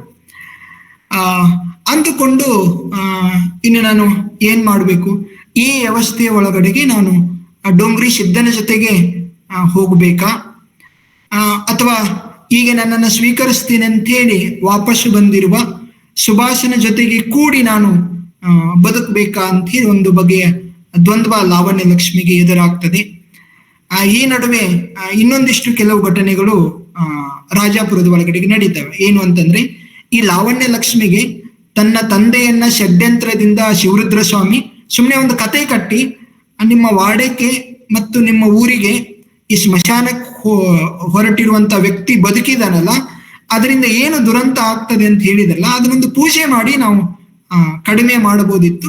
ಬಟ್ ಇದೊಂದು ಷಡ್ಯಂತ್ರದಿಂದ ಆಗಿರುವ ಘಟನೆ ಅಂತ ಹೇಳಿ ಅವಳು ವಾಪಸ್ಸು ಏನು ವಾಡೆಯ ಹೊರಗಡೆ ಇರುವಂತ ತನ್ನ ತಂದೆ ಬಸವೇಗೌಡನನ್ನ ವಾಪಸ್ಸು ತನ್ನ ವಾಡೆಗೆ ಪ್ರವೇಶ ಮಾಡುವುದಕ್ಕಾಗಿ ಒಂದು ಸಂಭ್ರಮದ ಒಂದು ಆಚರಣೆಯನ್ನ ಸೃಷ್ಟಿ ಮಾಡ್ಕೊಳ್ತಾರೆ. ಅನೇಕ ಊರಿನ ಜನ ಆಳುಗಳು ವಾಪಸ್ ವಾಡಿಗೆ ತೋರಣವನ್ನೆಲ್ಲ ಕಟ್ತಾರೆ. ಇನ್ನೊಂದು ಕಡೆಗೆ ಸುಭಾಷ್ ಕೂಡ ಲಾವಣ್ಯ ಲಕ್ಷ್ಮಿಯನ್ನ ನಾನೇ ನಿನ್ನನ್ನ ಕರೆದುಕೊಂಡು ಹೋಗುವುದಕ್ಕಾಗಿ ಬರ್ತೇನೆ ಅಂತ ಹೇಳಿ ಹೇಳ್ತಾನೆ. ಅವನು ಬರ್ತಾನೆ. ಅವು ಇಲ್ಲಿ ಬರುವಂತ ಬಹುಪಾಲು ಅಂದ್ರೆ ಈ ರಾಜಾಪುರದ ವಾಡೆಗೂ ಮತ್ತು ಲಕ್ಮಾಪುರದ ವಾಡೆಗೂ ಅನೇಕ ಕಡೆಗೆ ಮನುಷ್ಯರ ಓಡಾಟ ಇದೆಯಲ್ಲ, ಅದು ಎತ್ತಿನ ಬಂಡಿಯ ಮೂಲಕ ನಡೆಯುವಂತ ಒಂದು ಸಾರಿಗೆಯ ಸಂವಹನ ಅಂತ ಹೇಳಿ ನಮಗೆ ಈ ಕಾದಂಬರಿಯಲ್ಲಿ ನಾವು ನೋಡ್ತೀವಿ. ಹೀಗೆ ಸುಭಾಷು ಲಾವಣ್ಯ ಲಕ್ಷ್ಮಿಯನ್ನ ಕರೆದುಕೊಂಡು ಬರುವುದಕ್ಕಾಗಿ ಅವನು ಹೋಗ್ತಾನೆ. ಹೋದಾಗ ಆ ಮನೆಯ ಒಳಗಡೆಗೆ ಎಲ್ಲರೂ ಎದುರುಗೊಳ್ಳುವುದಕ್ಕೆ, ಅಂದ್ರೆ ಅಳಿಯ ಬಂದಿದ್ದಾನೆ ಅಂತಂದ್ರೆ ಅವನನ್ನ ಎದುರುಗೊಂಡು ಆರತಿ ಮಾಡಿ ಮನೆ ಒಳಗಡೆಗೆ ಅವನಿಗೆ ಒಂದು ಆಹ್ವಾನವನ್ನು ನೀಡೋದಿದೆಯಲ್ಲ, ಅದಕ್ಕಲ್ಲಿ ಲಾವಣ್ಯ ಲಕ್ಷ್ಮಿಯ ಒಂದು ಗೈರು ಹಾಜರಾತಿಯನ್ನ ನಾವು ನೋಡ್ತೀವಿ. ಅವಳ ಗೈರು ಹಾಜರಾತಿಯಲ್ಲಿ ಆ ರಾಜಾಪುರದ ವಾಡಿಯ ಆಳು ಮಗಳಾಗಿರುವಂತ ರುಕ್ಮಿಣಿ ಏನ್ ಮಾಡ್ತಾಳೆ, ಅವಳಿಗೆ ರುಕ್ಮಿಣಿ ಅನ್ನೋವಳು ಆ ಸುಭಾಷನಿಗೆ ಆರತಿಯನ್ನೇ ಎತ್ತಿ ಮನೆ ಒಳಗಡೆಗೆ ಅವನಿಗೆ ಏನು ಸ್ವಾಗತವನ್ನ ಮಾಡ್ಕೊಳ್ತಾಳೆ. ಮನೆ ಒಳಗಡೆ ಹೋಗಿ ಬಸವೇಗೌಡರ ಜೊತೆಗೆ, ಅತ್ತೆ ಭಾಗವ್ವ ಗೌಡತಿಯ ಜೊತೆಗೆ ಮತ್ತು ಮನೆ ಇನ್ನುಳಿದ ಸದಸ್ಯರ ಜೊತೆಗೆ ಅವನು ಮಾತಾಡ್ತಾ ಕೂಡ್ತಾನೆ. ಬಟ್ ಅವನ ಕಣ್ಣುಗಳೆಲ್ಲ ಲಾವಣ್ಯ ಲಕ್ಷ್ಮಿಯನ್ನೇ ಹುಡುಕ್ತಾ ಇದ್ದಾನೆ. ನಾನು ಇಲ್ಲಿ ಯಾರಿಗಾಗಿ ಬಂದಿದ್ದೀನಲ್ಲ, ಅವಳೇ ಈ ಮನೆ ಒಳಗಡೆಗೆ ಕಾಣ್ತಾ ಇಲ್ಲಲ್ಲ ಅಂತ ಹೇಳಿ ಅವನು ಅನ್ಕೊಳ್ತಾನೆ. ಹಾಗಾಗಿ ಅವನು ಆ ವಾಡಿಯ ಒಳಗಡೆಗೆ ಲಾವಣ್ಯ ಲಕ್ಷ್ಮಿಯ ಖಾಸಗಿ ಕೋಣೆಗೆ ಅವನು ಏನ್ ಮಾಡ್ತಾನೆ, ಹುಡುಕಿಕೊಂಡು ಹೋಗ್ತಾನೆ. ಹೋಗಿ ಆ ಕೋಣೆ ಖಾಲಿ ಖಾಲಿ ಇರ್ತದೆ. ಆದರೆ ಅವಳು ಮಲಗುವ ಆ ಮಂಚದ ಮೇಲೆ ಒಂದು ಪತ್ರ ಇರ್ತದೆ. ಆ ಪತ್ರದಲ್ಲಿ ಏನ್ ಬರೆದಿರ್ತದೆ ಅಂದ್ರೆ, ಅವಳು ಮತ್ತೆ ದೇಹಿ ಅಂತ ಬರೆದಿರ್ತಾಳೆ. ಅಂದ್ರೆ ದೇಹಿ ದೇಹಿ ಪಾಹಿಮ ಅಂತನ್ನುವ ಮಾತು ಬರ್ತದೆ. ಅಂದ್ರೆ ನಾನು ನಿನ್ನನ್ನ ಬೇಡ್ಕೊಳ್ತಾ ಇದ್ದೀನಿ ಅನ್ನುವ ಅರ್ಥದಲ್ಲಿ ಆ ಶಬ್ದ ಇರ್ತದೆ. ಅವಳೊಂದು ಪತ್ರವನ್ನ ಬರೆದಿರ್ತಾಳೆ. ಏನ್ ಪತ್ರವನ್ನ ಬರೆದಿರ್ತಾಳೆ ಅನ್ನೋದನ್ನ ನಿಮ್ಮ ಎದುರು ನಾನು ಓದ್ತೀನಿ. ಲಾವಣ್ಯ ಲಕ್ಷ್ಮಿಯ ಪತ್ರವನ್ನು ಸುಭಾಷ್ ಗೌಡ ಓದುತ್ತಾನೆ. ನನಗೆ ಅಧಿಕೃತ ತಾಳಿ ಕಟ್ಟಿದವರಾದ ನೀವು ನಿಮ್ಮ ಮನಸ್ಸಿನ ಇಚ್ಛೆಯನ್ನು ಸಾಧ್ಯ ಮಾಡಿಕೊಳ್ಳಲು ನನ್ನನ್ನು ಈ ಜೈಲು ಎಂಬ ವಾಡೆಯಲ್ಲಿ ಬಿಟ್ಟು ಹೋದಿರಿ. ಆದರೆ ದೇವರ ಅನುಗ್ರಹವೋ ಶಾಪವೋ ನಾನು ಈಗ 3 ತಿಂಗಳ ಬಸೂರಿ. ಈ ಸತ್ಯವನ್ನು ಮುಚ್ಚಿಟ್ಟು ನಿಮಗೆ ಮೋಸ ಮಾಡುವುದು ನನಗೆ ಸಾಧ್ಯವಿಲ್ಲ ಮತ್ತು ನಿಮಗೆ ಹೇಳಿ ನಿಮ್ಮ ಮನಸ್ಸಿನ ತೊಳಲಾಟಕ್ಕೆ ಕಾರಣವಾಗುವುದು ನನಗೆ ಬೇಕಿರಲಿಲ್ಲ. ಅಲ್ಲದೆ ನಿಮಗೆ ಹೇಳಿದೆ ಒಂದು ಮಹಾಗುಟ್ಟನ್ನು ಹೊಟ್ಟೆಯಲ್ಲಿಟ್ಟುಕೊಂಡು ನಿಮಗೆ ಹೇಳದೆ ಒಂದು ಮಹಾಗುಟ್ಟನ್ನು ಹೊಟ್ಟೆಯಲ್ಲಿಟ್ಟುಕೊಂಡು ಬದುಕಿನ ಉದ್ದಕ್ಕೂ ಕಳಂಕದಿಂದ ಇರುವುದೂ ನನಗೆ ಬೇಕಿಲ್ಲ. ಅದಕ್ಕಾಗಿ ನನ್ನ ಹೊಟ್ಟೆಯಲ್ಲಿ ಬಶೀರು ಬಿಟ್ಟವನನ್ನು ಹುಡುಕಿ ವಾಡೆ ಬಿಟ್ಟು ಹೋಗುತ್ತಿದ್ದೇನೆ ಅಂತ ಹೇಳಿ ಅವಳು ಆ ಪತ್ರವನ್ನ ಬರೆದಿರ್ತಾಳೆ. ಅಂದ್ರೆ ಯಾರನ್ನ ಹುಡುಕಿಕೊಂಡು ಸುಭಾಷ ಬಂದಿದ್ದನೋ ಆ ಪತ್ರ, ಲಾವಣ್ಯ ಲಕ್ಷ್ಮಿಯ ಪತ್ರವನ್ನ ಓದಿ ಅವನಿಗೆ ಒಂದು ಕ್ಷಣಕ್ಕೆ ಅಚ್ಚರಿ ಅಥವಾ ಒಂದು ತಿರುವು ಆಗಿಬಿಡ್ತದೆ. ಇಲ್ಲಿ ನಾವು ನೋಡ್ತೀವಿ, ಮುಖ್ಯವಾಗಿ ನೋಡಿ ಈ 2 ಘಟನೆ ನಮಗೆ ಮುಖ್ಯ. ಆ ದಿನ ಅಂದ್ರೆ ಮದುವೆಯ ದಿನ ಇದೇ ರೀತಿಯಲ್ಲಿ ಲಾವಣ್ಯ ಲಕ್ಷ್ಮಿಯ ತುಂಬಾ ಆಕಾಂಕ್ಷೆಗಳನ್ನ ಆಸೆಯನ್ನಿಟ್ಟುಕೊಂಡು ಸುಭಾಷನ ಎದುರುಗಡೆಗೆ ನಿಂತಾಗ ಸುಭಾಷ ಇದೇ ಬಗೆಯ ಅನಾಕರ್ಷಕವಾದ ಮಾತುಗಳನ್ನ ಅಥವಾ ಏನು ವಿಭಾಗವಾಗುವ ಅಥವಾ ತೊರೆದು ಹೋಗುವ ಮಾತುಗಳನ್ನ ಅವತ್ತು ಹೇಳಿದ. ಆದ್ರೆ ಇವತ್ತು ಲಾವಣ್ಯ ಲಕ್ಷ್ಮಿ ಅದೇ ಬಗೆಯ ಮಾತುಗಳನ್ನ ಒಂದು ಪತ್ರದ ಮೂಲಕ ಇಲ್ಲಿ ಸುಭಾಷನಿಗೆ ತಲುಪಿಸಿದಳಲ್ಲ. ಅವತ್ತು ಸುಭಾಷ ನಾನು ಸನ್ಯಾಸಿ ಆಗ್ತೀನಿ, ನನ್ನನ್ನ ನೀನು ದೇಹಿ ಅಂತ ಹೇಳಿ ನನ್ನನ್ನ ಬಿಟ್ಬಿಡು ಅಂತ ಹೇಳಿ ಬೇಡ್ಕೊಳ್ತಾನೆ. ಬಟ್ ಇವತ್ತು ಅವಳು ಏನ್ ಬೇಡ್ಕೊಳ್ತಾ ಇದ್ದಾಳೆ, ಇಲ್ಲ ನನ್ನ ಹೊಟ್ಟೆಯ ಒಳಗಡೆಗೆ ಒಂದು ಮಗು ಬೆಳೀತಾ ಇದೆಯಲ್ಲ, ಅವನನ್ನ ಹುಡ್ಕೊಂಡು ನಾನು ಈ ವಾಡಿಯನ್ನ ಬಿಟ್ಟು ಹೋಗ್ತಾ ಇದ್ದೀನಿ, ದೇಹಿ ಅಂತೆ ನಾನೇನ್ ಬೇಡ್ಕೊಳ್ತಾ ಇದ್ದೀನಿ, ನನ್ನನ್ನ ಬಿಟ್ಬಿಡು ಅನ್ನೋದಿದೆಯಲ್ಲ. ಈ 2 ಘಟನೆ ಇದೆಯಲ್ಲ, ಅದು ಕಾದಂಬರಿಯ ಅನೇಕ ತಿರುವುಗಳಿಗೆ, ಆ ಪಲ್ಲಟಗಳಿಗೆ, ಒಟ್ಟು ಈ ಕಾದಂಬರಿಯ ಚಾಲನ ಶಕ್ತಿಗಳಿಗೆ, ಆ ಕಾದಂಬರಿಯ ಒಂದು 3-4 ಅಧ್ಯಾಯಗಳಲ್ಲಿ ಬರುವ ಆ ಸುಭಾಷ ಲಾವಣ್ಯಗಳನ್ನು ತೊರೆದು ಸನ್ಯಾಸಿ ಆಗ್ತೀನಿ ಅಂತ ಹೇಳುವ ಆ ಘಟನೆ, ಇವತ್ತು ಸನ್ಯಾಸತ್ವವನ್ನ ಬಿಟ್ಟು ಮತ್ತು ಸಂಸಾರಿ ಆಗ್ತೀನಿ ಅಂತ ಬಂದಿರುವ ಸುಭಾಸನ ಎದುರುಗಡೆಗೆ, ಇಲ್ಲ ನನ್ನ ಹೊಟ್ಟೆಯಲ್ಲಿ ಹುಟ್ಟುತ್ತಾ ಇರುವಂತ ಆ ಮಗುವಿನ ತಂದೆ ಇದ್ದಾನಲ್ಲ, ನಾನು ಅವನನ್ನ ಹುಡ್ಕೊಂಡು ಹೋಗ್ತೀನಿ, ಅಥವಾ ಅವನು ಸಿಟಿಯಲ್ಲಿ ಇರ್ತಾನೆ ಡೊಂಗ್ರಿ ಸಿದ್ಧ, ನಾನು ಅವನ್ಗೆ ಹತ್ರ ಹೋಗ್ತೀನಿ ಅಂತ ಹೇಳಿ ಆ ಪತ್ರದ ಮೂಲಕ ಹೇಳೋದಿದೆಯಲ್ಲ, ಈ ಎರಡು ಘಟನೆಯ ನಡುವೆ ಇಡೀ ಕಾದಂಬರಿಯ ಅನೇಕ ಘಟನೆಗಳು ನಮಗೆ ಸಾಗಿಕೊಂಡು ಹೋಗುವುದನ್ನ ನಾವು ನೋಡ್ತೀವಿ. ಇದು ಒಟ್ಟು ಕಾದಂಬರಿಯ ಒಂದು ಕಥಾರೂಪ ಅಂತ ಹೇಳಿ ನಾನು ನಿಮ್ಮೆದುರುಗಡೆಗೆ ಇಡ್ತೀನಿ. ಇನ್ನು ಈ ಕಾದಂಬರಿಯ ಒಳಗಡೆಗೆ ಕೆಲವು ತಾತ್ವಿಕ ಪ್ರಶ್ನೆಗಳನ್ನ ಕುರಿತಾಗಿ ಮಾತಾಡೋದಾದ್ರೆ, ನನಗೆ ಈ ಕಾದಂಬರಿಯಲ್ಲಿ ಮುಖ್ಯವಾಗಿ ಅನಿಸೋದೇನು ಅಂತಂದ್ರೆ,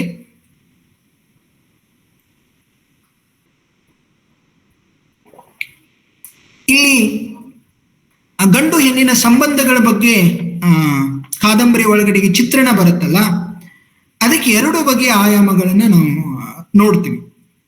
ಅವು ಗಂಡು ಹೆಣ್ಣಿನ ಸಂಬಂಧಗಳಿದಾವಲ್ಲ, ಈ ವಾಡೆಯ ಪರಿಸರದ ಒಳಗಡೆಗೆ ಬರುವ ಗಂಡು ಹೆಣ್ಣಿನ ಸಂಬಂಧಗಳನ್ನು ನೋಡಿದಾಗ ಸಹಜವಾಗಿ ಅವು ಅನೈತಿಕ ಸಂಬಂಧಗಳೇ ಆಗಿರುವುದವೇ ಹೆಚ್ಚು ಅನ್ನುವುದನ್ನ ನಾವು ಒಟ್ಟು ನಮ್ಮ ಕನ್ನಡದ ವಾಡೆಯ ಕುರಿತಾಗಿ ಬಂದಿರುವ ಕಥನಗಳಲ್ಲಿ ನಾವು ಅದನ್ನು ಸಹಜವಾಗಿ ನೋಡ್ತೀವಿ. ಈ ವಾಡೆ ಕಥೆಯನ್ನ ಅಥವಾ ವಾಡೆಯ ಸಂಕಥನವನ್ನ ಕನ್ನಡ ಕಾದಂಬರಿಕಾರರು, ಮುಖ್ಯವಾಗಿ ನಮ್ಮ ಚಂದ್ರಶೇಖರ್ ಕಂಬಾರರ ಕಾದಂಬರಿ ಮತ್ತು ಕಥೆಗಳಲ್ಲಿ ಮತ್ತು ನಾಟಕಗಳಲ್ಲಿ, ಆಮೇಲೆ ರಾಘವೇಂದ್ರ ಪಾಟೀಲರ ದೇಶಗತಿ ಅನ್ನುವ ಕಥಾ ಸಂಕಲನದ ಒಳಗಡೆಗೆ, ಆಮೇಲೆ ಈ ತರದ ಕನ್ನಡದ ಮುಖ್ಯವಾಗಿ ಈ ಬೆಳಗಾವಿ ಪರಿಸರದ ವಾಡೆ ಕಥೆಯನ್ನ ಹೇಳುವ ಕಥೆಗಳನ್ನೆಲ್ಲವನ್ನು ಗಮನಿಸಿ, ಅಲ್ಲಿ ಹೆಚ್ಚು ನಮಗೆ ಸೌಹಾರ್ದಯುತವಾದ ಬದುಕಿನಗಿಂತ, ಪ್ರೀತಿ ತುಂಬಿದ ಬದುಕಿನಗಿಂತ ಅಲ್ಲಿ ಕ್ರೌರ್ಯ, ಗಂಡು ಹೆಣ್ಣಿನ ಅನೈತಿಕ ಸಂಬಂಧಗಳು, ಭ್ರಷ್ಟತೆ, ಮನುಷ್ಯನ ಲೋಲುಪತೆ, ಇಂತಹದ್ದೇ ಕಥೆಗಳೇ ನಮಗೆ ಹೆಚ್ಚು ಈ ವಾಡೆಯ ಡಿಸ್ಕೋರ್ಸ್ ಅನ್ನ ಕನ್ನಡದ ಕಾದಂಬರಿಕಾರರು ನಿರ್ವಚನೆ ಮಾಡಿರುವುದನ್ನ ನಾವು ನೋಡ್ತೀವಿ. ಹೆಚ್ಚು ಕಡಿಮೆ ಒಂದಿಷ್ಟು ಹೊಸ ರೀತಿ ಅನ್ನುವ ಹಾಗೇನೆ ಈ ಕಾದಂಬರಿಯ ಒಳಗಡೆಗೆ ನಾವು ಆ ಘಟನೆಯನ್ನ ನೋಡ್ತಾ ಇರ್ತೀವಿ. ಇಲ್ಲಿ ಸುಮ್ಮನೆ ಗಮನಿಸಿ, ಈ ಕಾದಂಬರಿಯ ಒಳಗಡೆಗೆ ಬರುವ ವೈವಾಹಿಕ ಸಂಬಂಧಗಳಾಗಿರುವ ಬಸವೇಗೌಡ ಮತ್ತು ಭಾಗವ ಗೌಡ್ತಿ, ಪಿರಂಗಿಗೌಡ ಮತ್ತು ಗೌರವ ಗೌಡ್ತಿ, ನಾಯಿಂದ ಮಲ್ಲಪ್ಪ ಮತ್ತು ಪಾರ್ವತಿ, ಈ ಮೂರು ದಂಪತಿಗಳ ಕತೆ ಏನ್ ಬರ್ತದಲ್ಲ, ಅಥವಾ ಅವರ ಸಂಬಂಧ ಇದೆಯಲ್ಲ, ಅದು ತುಂಬಾ ಏನು ನೀರಸವಾಗಿ ಇದೆ, ತುಂಬಾ ಸಪ್ಪೆ ಸಪ್ಪೆ ಅನಿಸುವ ರೀತಿಯಲ್ಲಿದೆ. ಅಥವಾ ಆ ಬಗೆಯ ವೈವಾಹಿಕ ಅಥವಾ ಯಾವುದನ್ನ ನಾವು ನೈತಿಕ ಸಂಬಂಧಗಳು ಅಂತ ಕರಿತೀವಲ್ಲ, ಆ ಸಂಬಂಧಗಳ ಒಳಗಡೆಗೆ ಗಂಡಾಗಲಿ ಇಲ್ಲವೇ ಹೆಣ್ಣಾಗಲಿ ಯಾರೋ ಒಬ್ರು ಅದರ ಬಗ್ಗೆ ಒಂದೇನು ನಕಾರಾತ್ಮಕ ಭಾವನೆಯನ್ನ ಹೊಂದಿರುವುದನ್ನ ನಾವು ನೋಡ್ತೀವಿ. ಆದರೆ ಈ ಕಾದಂಬರಿಯ ಒಳಗಡೆ ಬರುವಂತಹ ನಾವು ಅನೈತಿಕ ಸಂಬಂಧ ಅಂತ ಹೇಳಿ ಅವುಗಳನ್ನ ಕರಿಬಹುದು, ಅಥವಾ ವಿವಾಹೇತರ ಸಂಬಂಧಗಳಂತೇಳಿ ಕರಿಬಹುದು. ಅವು ಕಾದಂಬರಿಯಲ್ಲಿ ತುಂಬಾ ಜೀವಂತಿಕೆಯಿಂದ ಕೂಡಿರೋದು, ಮತ್ತು ಹೆಣ್ಣು ಗಂಡಿನ ಅದು ಸಾಂಗತ್ಯದ ಒಂದು ಸುವರ್ಣ ಕ್ಷಣ ಅಂತ ಕರಿತೀವಲ್ಲ, ಅದನ್ನ ಕಾದಂಬರಿ ತುಂಬಾ ಜೀವಂತಿಕೆಯಿಂದ ತನ್ನ ಕಥನದ ಒಳಗಡೆಗೆ ಅದನ್ನ ಬಿಚ್ಚಿಕೊಳ್ತಾ ಹೋಗಿದೆ. ಮುಖ್ಯವಾಗಿ ಯಾರ ಸಂಬಂಧ ಅಂತಂದ್ರೆ ಸುಭಾಷ ಮತ್ತು ಕಮಲವೇಣಿಯರ ಸಂಬಂಧ. ಸುಭಾಷ್ ಗೌಡ ಅಂತ ಇದಾನಲ್ಲ, ಇವನು ಹಿಮಾಲಯದ ಒಳಗಡೆಗೆ ಹಿಮಾಲಯದಲ್ಲಿ ಅದೇನು ಆಧ್ಯಾತ್ಮದ ಒಂದು ಇದನ್ನೇನು ಗುರುವನ ಹತ್ರ ಕಲಿತಾ ಹೋದಾಗ ಅಲ್ಲಿ ಕಮಲವೇಣಿಯ ಜೊತೆಗೆ ಸಂಬಂಧ ಇದೆಯಲ್ಲ, ಅದಕ್ಕೆ ನಮ್ಮ ದೃಷ್ಟಿಯಲ್ಲಿ ಅದು ಅನೈತಿಕ ಸಂಬಂಧ ಅಂತ ಅನ್ಸತ್ತೆ. ಬಟ್ ನೈತಿಕ ಅನೈತಿಕ ಅನ್ನೋದರ ಪ್ರಶ್ನೆ ಬೇರೆ ಚರ್ಚೆ ಹೋಗ್ತದೆ. ಬಟ್ ಆದ್ರೆ ತುಂಬಾ ಅಲ್ಲಿ ಗಂಡು ಹೆಣ್ಣುಗಳು ಒಂದಕ್ಕೊಂದು ಏನು ಅನ್ಯೋನ್ಯ ರೀತಿಯಾಗಿ ಅವರು ಒಂದಾಗ್ತಾರೆ, ತುಂಬಾ ಸಹ್ಯ ಸಂಬಂಧ ಅಂತ ಅನ್ಸುತ್ತೆ ಅದು. ಆಮೇಲೆ ಡೊಂಗ್ರಿ ಸಿದ್ಧ ಮತ್ತು ಲಾವಣ್ಯ ಲಕ್ಷ್ಮಿಯರ ಸಂಬಂಧ ಇದೆಯಲ್ಲ, ಇದು ಕೂಡ ನಮಗೆ ಕಾದಂಬರಿಯ ಚೌಕಟ್ಟಿನ ಒಳಗಡೆಗೆ ಒಂದು ಅನೈತಿಕ ಸಂಬಂಧ ಅಂತ ಅನ್ಸತ್ತೆ.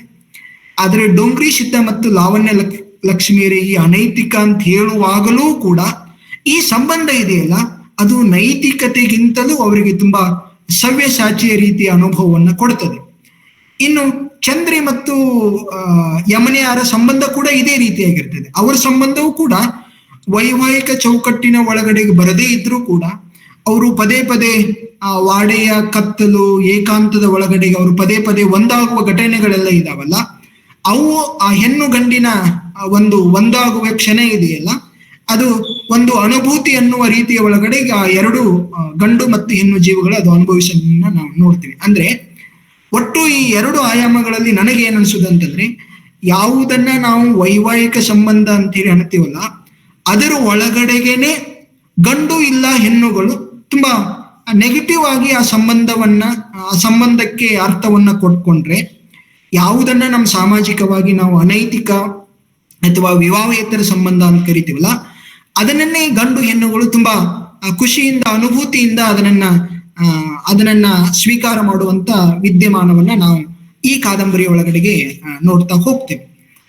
ಆಮೇಲೆ ಈ ಕಾದಂಬರಿಯ ಒಳಗಡೆಗೆ ಬರುವಂತ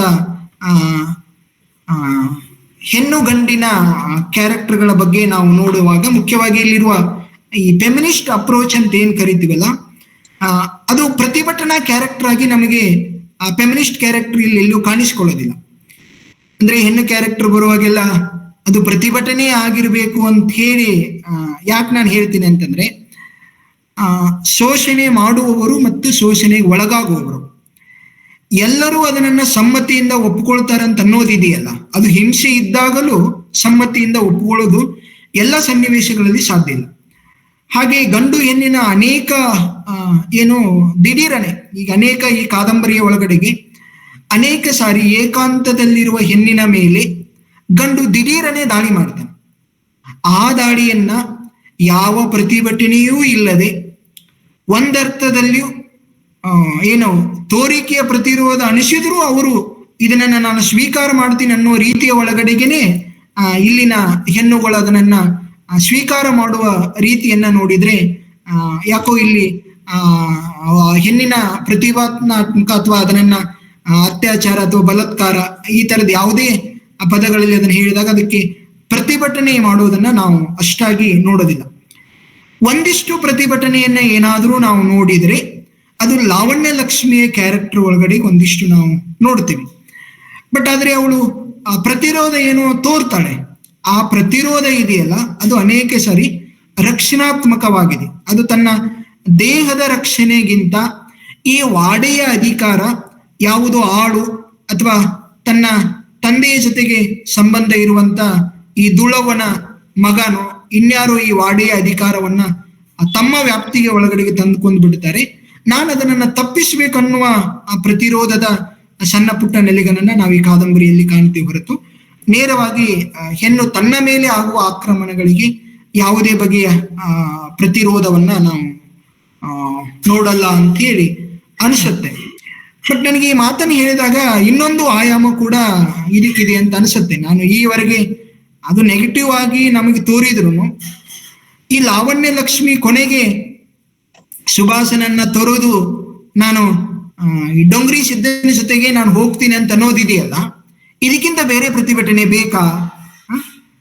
ಇಡೀ ಎಲ್ಲ ಕ್ಯಾರೆಕ್ಟರ್ಗಳು ಪ್ರತಿಭಟನೆಯ ಜೊತೆಗೆ ರಾಜಿ ಮಾಡಿಕೊಂಡಾಗಲೂ ಲಾವಣ್ಯ ಲಕ್ಷ್ಮಿ ಕೊನೆಗೆ ಸುಭಾಷ್ ಜೊತೆಗೆ ಸೇರ್ತೀನಿ ಅಂತೇಳಿ ಸಂಸಾರ ಮಾಡ್ತೀನಿ ಇದ್ದುಕೊಂಡಂತ ಅಂದಾಗಲೂ ಕೂಡ ಅವನನ್ನ ತೊರೆದು ಹೋಗುವಿಕೆಯಲ್ಲಿ ಅವಳದೊಂದು ಪ್ರಾಮಾಣಿಕತೆಯೂ ಇರಬಹುದು.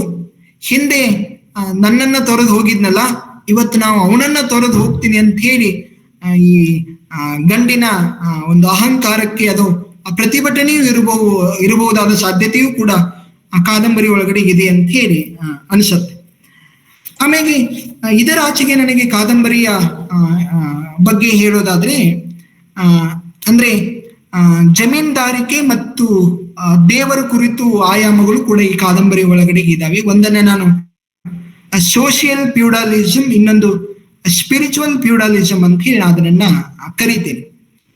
ಮುಖ್ಯವಾಗಿ ರಾಜಾಪುರದ ವಾಡೆ ಇದೆಯಲ್ಲ, ಈ ಬಸವೇಗೌಡರ ರಾಜಾಪುರದ ವಾಡೆ ಇದೆ, ಅಲ್ಲಿ ನಡೆಯುವ ಘಟನೆಗಳೆಲ್ಲ ನಾವು ಯಾವುದನ್ನ ಸೋಷಿಯಲ್ ಫ್ಯೂಡಲಿಸಂ ಅಂತ ಕರಿತೀವಲ್ಲ, ಸಾಮಾಜಿಕ ಜಮೀನ್ದಾರಿಕೆ ಅಂತ ಕರಿತೀವಲ್ಲ, ಅದರ ಕ್ರೌರ್ಯವನ್ನ ಹೆಚ್ಚು ನೋಡಿದ್ರೆ ಈ ಲಕ್ಮಾಪುರದ ವಾಡೆ ಪಿರಂಗಿಗೌಡನ ವಾಡೆ ಒಳಗಡೆಗೆ ನಡೆಯುವ ಅನೇಕ ಘಟನೆಗಳಿದಾವಲ್ಲ, ಅವುಗಳ ಒಳಗಡೆಗೆ ನಮಗೊಂದು ದೈವಿಕ ಜಮೀನ್ದಾರಿಕೆ. ಯಾಕೆಂದ್ರೆ ಆ ಲಕ್ಮಾಪುರದ ಗೌಡನಾಗಿರುವಂತ ಈ ಪಿರಂಗಿ ಗೌಡ ಇದ್ದಾನಲ್ಲ, ಅವನು ದೇವರ ಬಗ್ಗೆ ತುಂಬಾ ನಂಬಿಕೆಯನ್ನ ಇಟ್ಕೊಂಡವನು.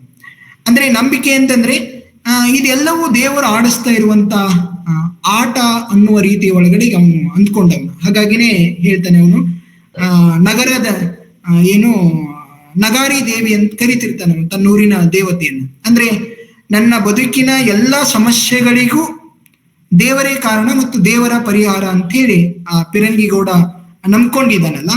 ಇದನ್ನ ನಾವು ಅಸ್ತಿತ್ವವಾದದ ಒಳಗಡೆ 2 ಆಯಾಮದಲ್ಲಿ ನೋಡ್ತೀವಿ.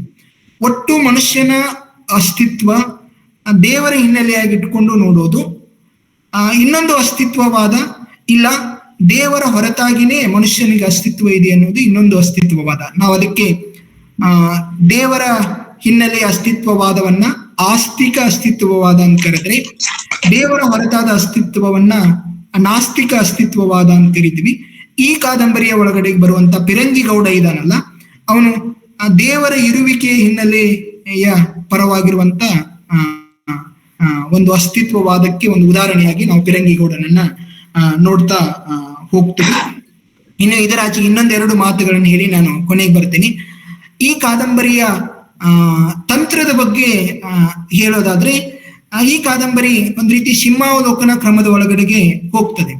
ಒಂದಿಷ್ಟು ಕಾದಂಬರಿ ಮುಂದುವರಿತದೆ, ಅಲ್ಲಿ ಒಂದು ಏನೋ ಘಟನೆ ನಡೀತಾ ಇರುವಾಗ ಅದಕ್ಕೆ ಪೂರಕವಾಗಿ ಹಿಂದಿನ ಯಾವುದೋ ಒಂದು ಘಟನೆಯನ್ನ ಅದು ನೆನಪು ಮಾಡಿಕೊಂಡು ಆ ಘಟನೆಯನ್ನ ವಿಸ್ತರಿಸ್ತಾ ಹೋಗ್ತದೆ. ಮತ್ತೆ ಕತೆ ಒಂದಿಷ್ಟು ಮುಂದುವರಿತದೆ, ಮತ್ತೆ ಅಲ್ಲೊಂದು ಯಾವುದೋ ಘಟನೆ ಅದರ ಹಿಂದಿನ ನೆನಪನ್ನ ಅಥವಾ ಸ್ಮೃತಿ ಪಟಲವನ್ನ ತೆರೆದುಕೊಳ್ತಾ ಹೋಗ್ತದೆ. ಹಾಗಾಗಿ ನಾನು ಇದನ್ನ ಸಿಂಹಾವಲೋಕನ ಕ್ರಮದ ಮಾದರಿ ಅಥವಾ ಸ್ಮೃತಿ ಸಂಚಯ ಅಂತ ಹೇಳಿ ನಾ ಇದನ್ನ ಕರಿತೇನೆ. ಆಮೇಲೆ ಇನ್ನೊಂದು ಏನು ಅಂತಂದ್ರೆ, ಈ ಕಾದಂಬರಿಯ ಒಳಗಡೆ ಅನೇಕ ಸಂಕೇತಗಳಿದಾವೆ. ಇಲ್ಲಿ ವಾಡಿಯಲ್ಲಿ ಅನೇಕ ಹಕ್ಕಿಗಳು ಅವಾಗವೆಲ್ಲ ಕೂಗೋದು ಅಥವಾ ಹಕ್ಕಿಗಳ ಸಣ್ಣ ದನಿಯನ್ನ ನಾವು ಕೇಳ್ತಾ ಇರ್ತೀವಿ. ಈ ಹಕ್ಕಿಗಳ ದನಿ ಏನನ್ನು ಸೂಚಿಸ್ತಾ ಇದೆ? ಇದ್ರ ಸಿಂಬಾಲಿಕ್ ಏನಂತಂದ್ರೆ, ಆ ವಾಡೆದ ಪರಿಸರದ ಒಳಗಡೆ ಇರುವಂತ ಅನೇಕ ಆಳುಗಳು, ಹೆಣ್ಣುಗಳು, ಅವುಗಳ ಒಳದನಿಯನ್ನೇ ಈ ಹಕ್ಕಿಗಳು ಎಕ್ಸ್ಪ್ರೆಸ್ ಮಾಡ್ತಾ ಇದಾವೇನೋ ಅನ್ನುವ ಒಂದು ಸಿಂಬಾಲಿಕ್ ಅನ್ನ ಆ ಕಾದಂಬರಿಕಾರರು ನಮಗೆ ಕೊಡ್ತಿದಾರೇನೋ ಅಂತ ಹೇಳಿ ಅನ್ಸುತ್ತೆ. ಆಮೇಲೆ ಕಾದಂಬರಿಯ ಕೊನೆಗೊಂದು ಸಂದರ್ಭ ಬರ್ತದೆ. ಇನ್ನೇನು ಸುಭಾಷ ಲಾವಣ್ಯನನ್ನ ಸೇರುವುದಕ್ಕಾಗೋದಿಲ್ಲ, ಆ ಮೆರವಣಿಗೆ ಸಂದರ್ಭದಲ್ಲಿ ವಾಡ್ಯದಲ್ಲಿ ಇರುವ ಎಲ್ಲ ಹೂಕುಂಡಗಳೆಲ್ಲ ಚೆಲ್ಲಾಪಿಲ್ಲಿಯಾಗಿ ಬಿದ್ದಿರ್ತವೆ, ಕಸ ಎಲ್ಲ ಸೇರಿರ್ತವೆ. ಹೀಗೆ ಹೂಕುಂಡಗಳು ಚೆಲ್ಲಾಪಿಲ್ಲಿಯಾಗಿ ಬಿದ್ದಿರುವುದು ಏನನ್ನ ಸೂಚಿಸ್ತದೆ ಅಂತಂದ್ರೆ, ವಾಡ್ಯದ ಒಳಗಡೆ ಇರುವಂತ ಕೆಲವು ಹೂವಿನಂತ ಮನಸ್ಸುಗಳು ಕೂಡ ಅವೆಲ್ಲ ಒಡೆದು ಹೋಗಿದಾವೆ ಅಥವಾ ಇಲ್ಲಿರುವ ವ್ಯವಸ್ಥೆ ಅವುಗಳನ್ನ ತುಳಿದು ಹಾಕಿದೆ ಅನ್ನೋದನ್ನು ಕೂಡ ಅದು ಸಾಂಕೇತಿಕವಾಗಿ ಸೂಚಿಸ್ತಾ ಇದೆ. ಆ ವಾಡ್ಯದ ಒಳಗಡೆಗೆ ಸಂಗ್ರಹ ಆಗಿರುವ ಕಸ ಇದೆಯಲ್ಲ, ಅದು ವಾಡ್ಯದ ಒಳಗಡೆಗಿರುವ ಮನುಷ್ಯರ ಹೃದಯದೊಳಗಡೆಗೆ ಮತ್ತು ಮೆದುಳಿನೊಳಗಡೆ ಇರುವ ಕಸವನ್ನ ಅದು ಸಿಂಬಾಲಿಕ್ ಆಗಿ ಸೂಚಿಸ್ತಾ ಇದೆ ಏನು ಅಂತ ಹೇಳಿ ನನಗೆ ಅನಿಸ್ತಾ ಹೋಗ್ತದೆ. ಆಮೇಲೆ ಈ ಕಾದಂಬರಿಯ ಭಾಷೆ ಉತ್ತರ ಕರ್ನಾಟಕ ಅಂತ ಹೇಳಿ ಹೇಳುವುದಕ್ಕಿಂತ ಅದು ಬೆಳಗಾವಿ ಭಾಗದ ಅಥಣಿ ಪರಿಸರದ ಭಾಷೆನೇ ಆ ಕಾದಂಬರಿಯ ಒಳಗಡೆಗಿದೆ. ಹಾಗಾಗಿ ಇಡೀ ಕಾದಂಬರಿ ನಿರೂಪಣೆಗಾಗಿ, ಸಂಭಾಷಣೆಗಾಗಿ ನಾವು ಸಾಮಾನ್ಯವಾಗಿ ಕಾದಂಬರಿಯ ರಚನೆಯಲ್ಲಿ ಅನೇಕ ನಿರೂಪಕರು ನಿರೂಪಣೆಗಾಗಿ ಅಂದ್ರೆ ತಾವು ಹೇಳುವುದಕ್ಕಾಗಿ ಶಿಷ್ಟ ಭಾಷೆಯನ್ನ, ಪಾತ್ರಗಳ ಸಂಭಾಷಣೆಗೆ ಗ್ರಾಮ್ಯ ಭಾಷೆಯನ್ನ ಬಳಸ್ತಾರೆ. ಆದ್ರೆ ಬಾಳಾ ಸಾಹೇಬ್ ಲೋಕಾಪುರ್ ಅವರು ನಿರೂಪಣೆಗೆ ಮತ್ತು ಪಾತ್ರಗಳ ಸಂಭಾಷಣೆಗೆ ಎರಡರಲ್ಲಿನೂ ಅವರು ಈ ಬೆಳಗಾವ್ ಜಿಲ್ಲೆ ಅಥವಾ ಬೆಳಗಾವ್ ಪರಿಸರದ ಒಂದು ಗ್ರಾಮೀಣ ಭಾಷೆಯನ್ನೇ ಇಲ್ಲಿ ಪ್ರಧಾನವಾಗಿ ಬಳಸಿಕೊಂಡಿರುವುದನ್ನ ನಾವು ನೋಡ್ತಾ ಹೋಗ್ತೀವಿ. ಇಷ್ಟು ಕಾದಂಬರಿಯ ಕತೆ ಬಗ್ಗೆ ಮತ್ತು ದೇಹಿ ಅನ್ನುವ ಶೀರ್ಷಿಕೆ ಅದರ ಏನೇನು ಸೂಚಿಸ್ತದೆ ಮತ್ತು ಇಲ್ಲಿರುವ ಗಂಡು ಹೆಣ್ಣಿನ ಸಂಬಂಧಗಳ ಬಗ್ಗೆ ಇರುವ 2 ಆಯಾಮಗಳನ್ನ ಮತ್ತು ಇಲ್ಲಿರುವ ಸ್ತ್ರೀ ಸಂವೇದನೆ ಮತ್ತು ಅದರ ಪ್ರತಿಭಟನೆಯನ್ನ, ಆಮೇಲೆ ಇಲ್ಲಿರುವ ಏನು ಭಾಷೆ ಬಗ್ಗೆ ಮತ್ತು ಅದರ ನೆರೇಟಿವ್ ಸ್ಟೈಲ್ ಅಥವಾ ಅದರ ಟೆಕ್ನಿಕ್ಗಳ ಬಗ್ಗೆ ಹೀಗೆ ಬಿಡಿ ಬಿಡಿಯಾಗಿ ನಾನು ನನ್ನ ದಶೆಯಿಂದ ಒಂದಿಷ್ಟು ಮಾತಾಡಿದೆ. ಇನ್ನೇನಾದ್ರೂ ಪ್ರಶ್ನೆಗಳಿದ್ರೆ ಮತ್ತೆ ಸಂವಾದದಲ್ಲಿ ನೋಡೋಣ. ನನಗೆ ಅವಕಾಶವನ್ನ ಮಾಡಿಕೊಟ್ಟಿರುವಂತ ಧಾರವಾಡ ಕಟ್ಟೆಯ ರೂವಾರಿಗಳಾಗಿರುವ ಪ್ರೊಫೆಸರ್ ಬಸವರಾಜ್ ಡೋನೂರ್ ಸರ್ ಮತ್ತು ಒಟ್ಟು ಧಾರವಾಡ ಕಟ್ಟೆಯ ಅನೇಕ ಕಾರ್ಯದರ್ಶಿಗಳು ಮತ್ತು ಅಲ್ಲಿನ ಕಾರ್ಯಕ್ರಮ ನಿರೂಪಕರು ಮತ್ತು ಈ ದಿನ ವೇದಿಕೆಯ ಒಳಗಡೆಗೆ ನಮ್ಮನ್ನ 2-3 ದಿನದಿಂದ ಆ ದೇಹಿ ಕಾದಂಬರಿಯ ಗುಂಗಿನ ಒಳಗಡೆಗೆ ನನ್ನನ್ನ ತೇಲಾಡಿಸಿ ಮತ್ತು ಇಷ್ಟೊತ್ತು ನಿಮ್ ಜೊತೆಗೆ ಮುಖಾಮುಖಿ ಆಗೋದಕ್ಕೆ ಅವಕಾಶ ಮಾಡಿಕೊಟ್ಟಿರುವಂತ ಬಾಳಾಸಾಹೇಬ್ ಲೋಕಾಪುರ್ ಮತ್ತು ವಿಜಯ್ ಕುಮಾರ್ ಕಟಿಗೇಳಿ ಸರ್, ವಿಜಯಲಕ್ಷ್ಮಿ ದಾನ್ರೆಡ್ಡಿ ಮತ್ತು ಅನೇಕ ದಾವಣಗೆರೆ ಯೂನಿವರ್ಸಿಟಿಯ ಪ್ರಾಧ್ಯಾಪಕ ಮಿತ್ರರು ಮತ್ತು ಸಂಶೋಧನಾ ವಿದ್ಯಾರ್ಥಿಗಳೆಲ್ಲ ಇದ್ದೀರಿ ಮತ್ತು ಇನ್ನಿತರ ಅನೇಕ ಗೆಳೆಯರಿದ್ದೀರಿ. ಎಲ್ಲರಿಗೂ ನಾನು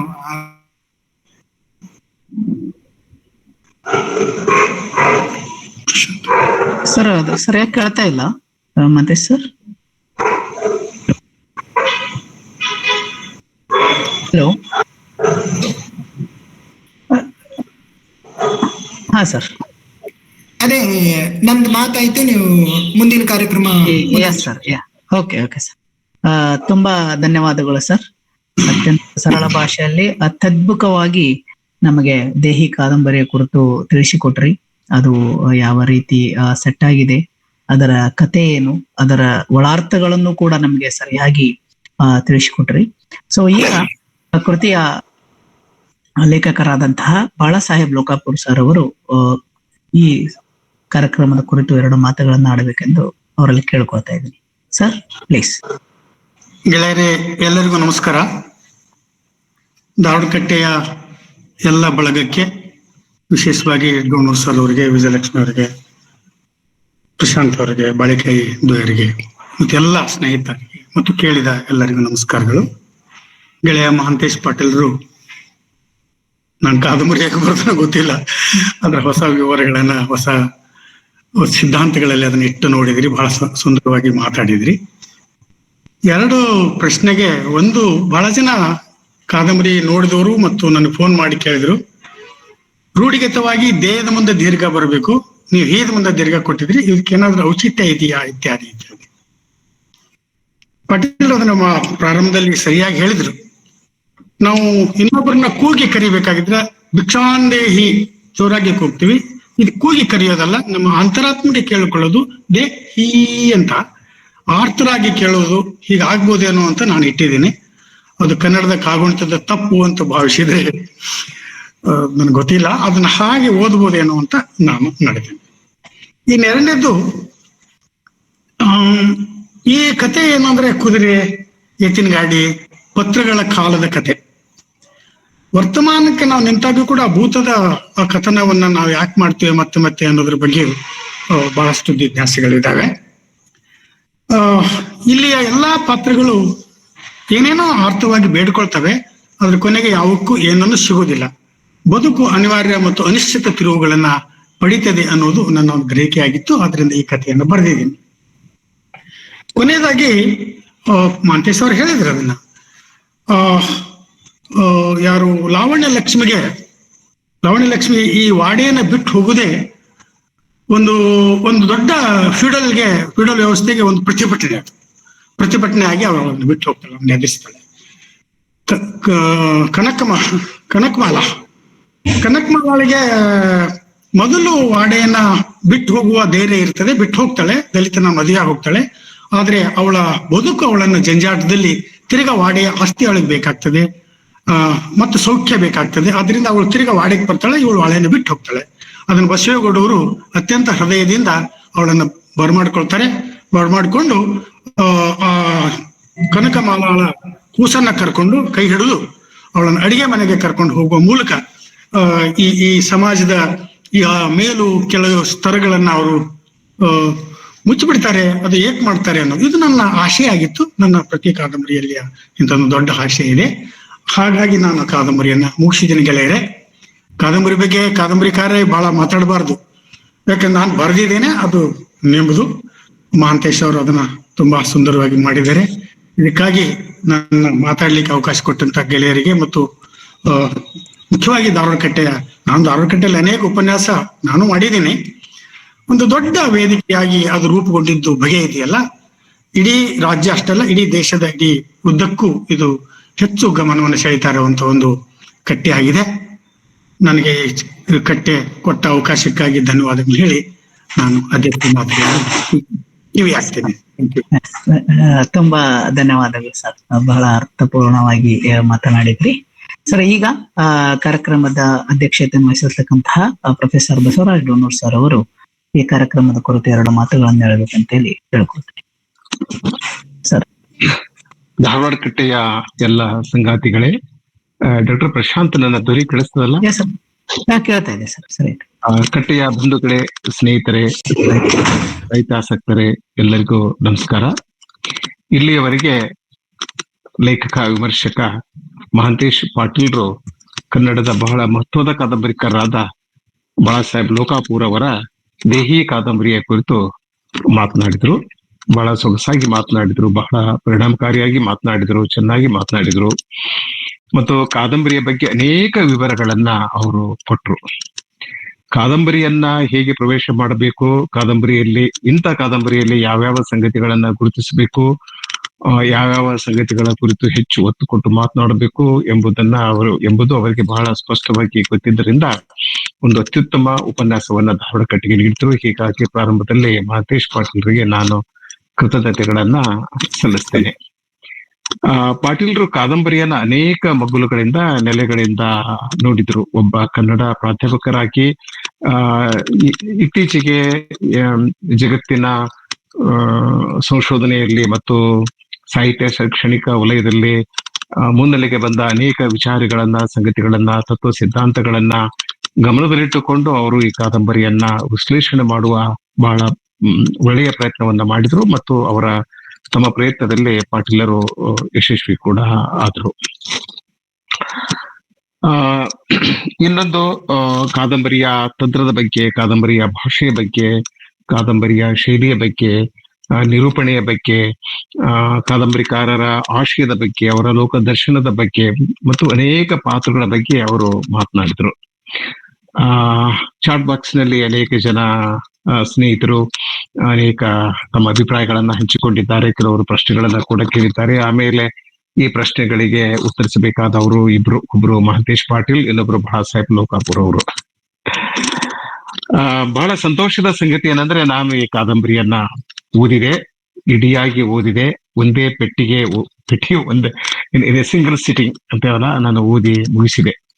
ನಿನ್ನೆ ರಾತ್ರಿ ಈ ಕಾದಂಬರಿ ಓದಿದಾಗ ರಾತ್ರಿ 12:30 ಗಂಟೆ 1 ಗಂಟೆ ಆಗಿತ್ತು. ನಾನು ಲೋಕಾಪುರ್ ಅವರಿಗೆ ಒಂದು ಟೆಕ್ಸ್ಟ್ ಕಳಿಸಿದೆ. ಅವರು ಕೂಡಲೇ ಅದಕ್ಕೆ ಉತ್ತರ ಕೊಟ್ರು.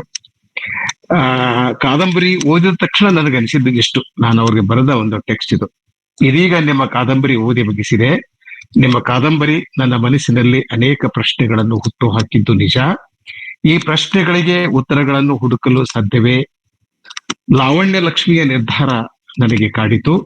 ಅವಳು ಸುಭಾಷ್ ಗೌಡನೊಂದಿಗೆ ಬದುಕು ಮಾಡಬಹುದಾಗಿತ್ತು. ತನ್ನ ತಂದೆಯನ್ನು ತನ್ನಿಂದ ದೂರ ಮಾಡಿದ ಸ್ವಾಮಿಯನ್ನು ವಾಡೆಯಲ್ಲಿ ಹತ್ಯೆ ಮಾಡಿಸಿದ ರಾಣಿ ಸಾಹೇಬ್ ತನ್ನ ಗಂಡನನ್ನು ತನ್ನಿಂದ ಕಿತ್ತುಕೊಂಡ ಸಿದ್ದನೊಂದಿಗೆ ಬದುಕು ಮಾಡಲು ಏಕೆ ವಾಡೆ ತೊರೆದು ಹೋದಳು ಅನ್ನೋದು ಒಂದು ಪ್ರಶ್ನೆ. ನಾಯಿಂದ ಮಲ್ಲಪ್ಪ ಕಾಡಿದ. ಕಾದಂಬರಿ ಅನಿರೀಕ್ಷಿತ ವೇಗ ಪಡೆದುಕೊಂಡಿದೆ. ಓದಿನ ಅಪಾರ ಸುಖ ಕೊಡುತ್ತದೆ. ಭಾಷೆ ತೀವ್ರವಾಗಿದೆ, ಆರ್ದ್ರವಾಗಿದೆ. ಅಗಾಧ ರೂಪಕ ಶಕ್ತಿ ತನ್ನ ಒಡಲಲ್ಲಿಟ್ಟುಕೊಂಡಿದೆ. ಕಥನ ಚೇತೋಹರಿಯಾಗಿದೆ, ಓದಿಸಿಕೊಂಡು ಹೋಗುತ್ತದೆ. ಜೀವನದ ಅನೇಕ ಸತ್ಯಗಳ ಬಗ್ಗೆ ಕಾದಂಬರಿ ನಮ್ಮ ಕಣ್ಣು ತೆರೆಯಿಸುತ್ತದೆ. ಈ ಕಾದಂಬರಿಯ ಬಗ್ಗೆ ಮಾತನಾಡಬೇಕು, ಬರೆಯಬೇಕು ಎನಿಸುತ್ತದೆ. ಅನೇಕ ಕಾರಣಗಳಿಗಾಗಿ ನಿಮ್ಮನ್ನು ಅಭಿನಂದಿಸಬೇಕು. ನಿಮ್ಮ ಕಾದಂಬರಿ ಓದಿ ಮುಗಿಸಲೇಬೇಕು ಎಂದು ಪಟ್ಟು ಹಿಡಿದು ಓದಿದೆ. ಅನೇಕ ದಿನಗಳ ನಂತರ ನಡುರಾತ್ರಿಯಲ್ಲಿ ಕಾದಂಬರಿ ಓದುವ ಸುಖವನ್ನು ಅನುಭವಿಸಿದೆ ಅಂತ ನಾನು ಅವ್ರಿಗೆ ಬರೆದೆ. ಗೆಳೆಯರೇ, ನಿಮ್ಮ ಓದಿಗೆ ಶರಣು ಅಂತ ಅವರು ಪ್ರತಿಕ್ರಿಯೆ ನೀಡಿದ್ರು. ಆಮೇಲೆ ಮತ್ತೊಂದು ನಾನು ಅವರಿಗೆ ಸಂದೇಶ ಕಳಿಸಿದೆ. ಅವರು ಅದಕ್ಕೊಂದು ಪ್ರತಿಕ್ರಿಯೆ ನೀಡಿದ್ರು. ಅದ್ರ ಬಗ್ಗೆ ಪ್ರಸ್ತಾಪ ಮಾಡ್ಲಿಕ್ಕೆ ನಾನು ಹೋಗೋದಿಲ್ಲ. ಈಗಾಗಲೇ ನಾವು ಸುಮಾರು 1 ಗಂಟೆಯ ಅದ್ಭುತವಾದ ಉಪನ್ಯಾಸವನ್ನ ನೀಡಿದ್ರಿಂದ ನಾನು ಮತ್ತೊಂದು ಉಪನ್ಯಾಸ ನೀಡುವ ದುಸ್ಸಾಹಸ ಮಾಡಲಾರೆ. ಆದ್ರೆ ಈ ಕಾದಂಬರಿಯ ಓದುಗನಾಗಿ ಮೊದಲ ಬಾರಿಗೆ ಲೋಕಾಪುರ್ ಅವರು ಈ ಕಾದಂಬರಿಯನ್ನ ನಮ್ಮ ಕ್ಯಾಂಪಸ್ ನಲ್ಲಿ ನಮ್ಮ ಇಂಗ್ಲಿಷ್ ವಿಭಾಗದಲ್ಲಿ ಓದಿದ್ರು. ಕರ್ನಾಟಕ ಕೇಂದ್ರೀಯ ವಿಶ್ವವಿದ್ಯಾಲಯದ ಇಂಗ್ಲಿಷ್ ವಿಭಾಗದಲ್ಲಿ ಓದಿದ್ರು. ನಾನು ಬಾಳಾಸಾಹೇಬ್ ಲೋಕಾಪುರರ ಕಾದಂಬರಿಗಳ ಓದುಗ, ಅಭಿಮಾನಿ. He is always my very favourite author. ಬಹಳ ಸಾಹೇಬ್ ಲೋಕಾಪುರರು ನನಗೆ ಒಬ್ಬ ವ್ಯಕ್ತಿಯಾಗಿ, ಒಬ್ಬ ಲೇಖಕನಾಗಿ, ಒಬ್ಬ ಕಾದಂಬರಿಕಾರನಾಗಿ ನನಗೆ ಬಹಳ ಹಿಡಿಸ್ತಾರೆ.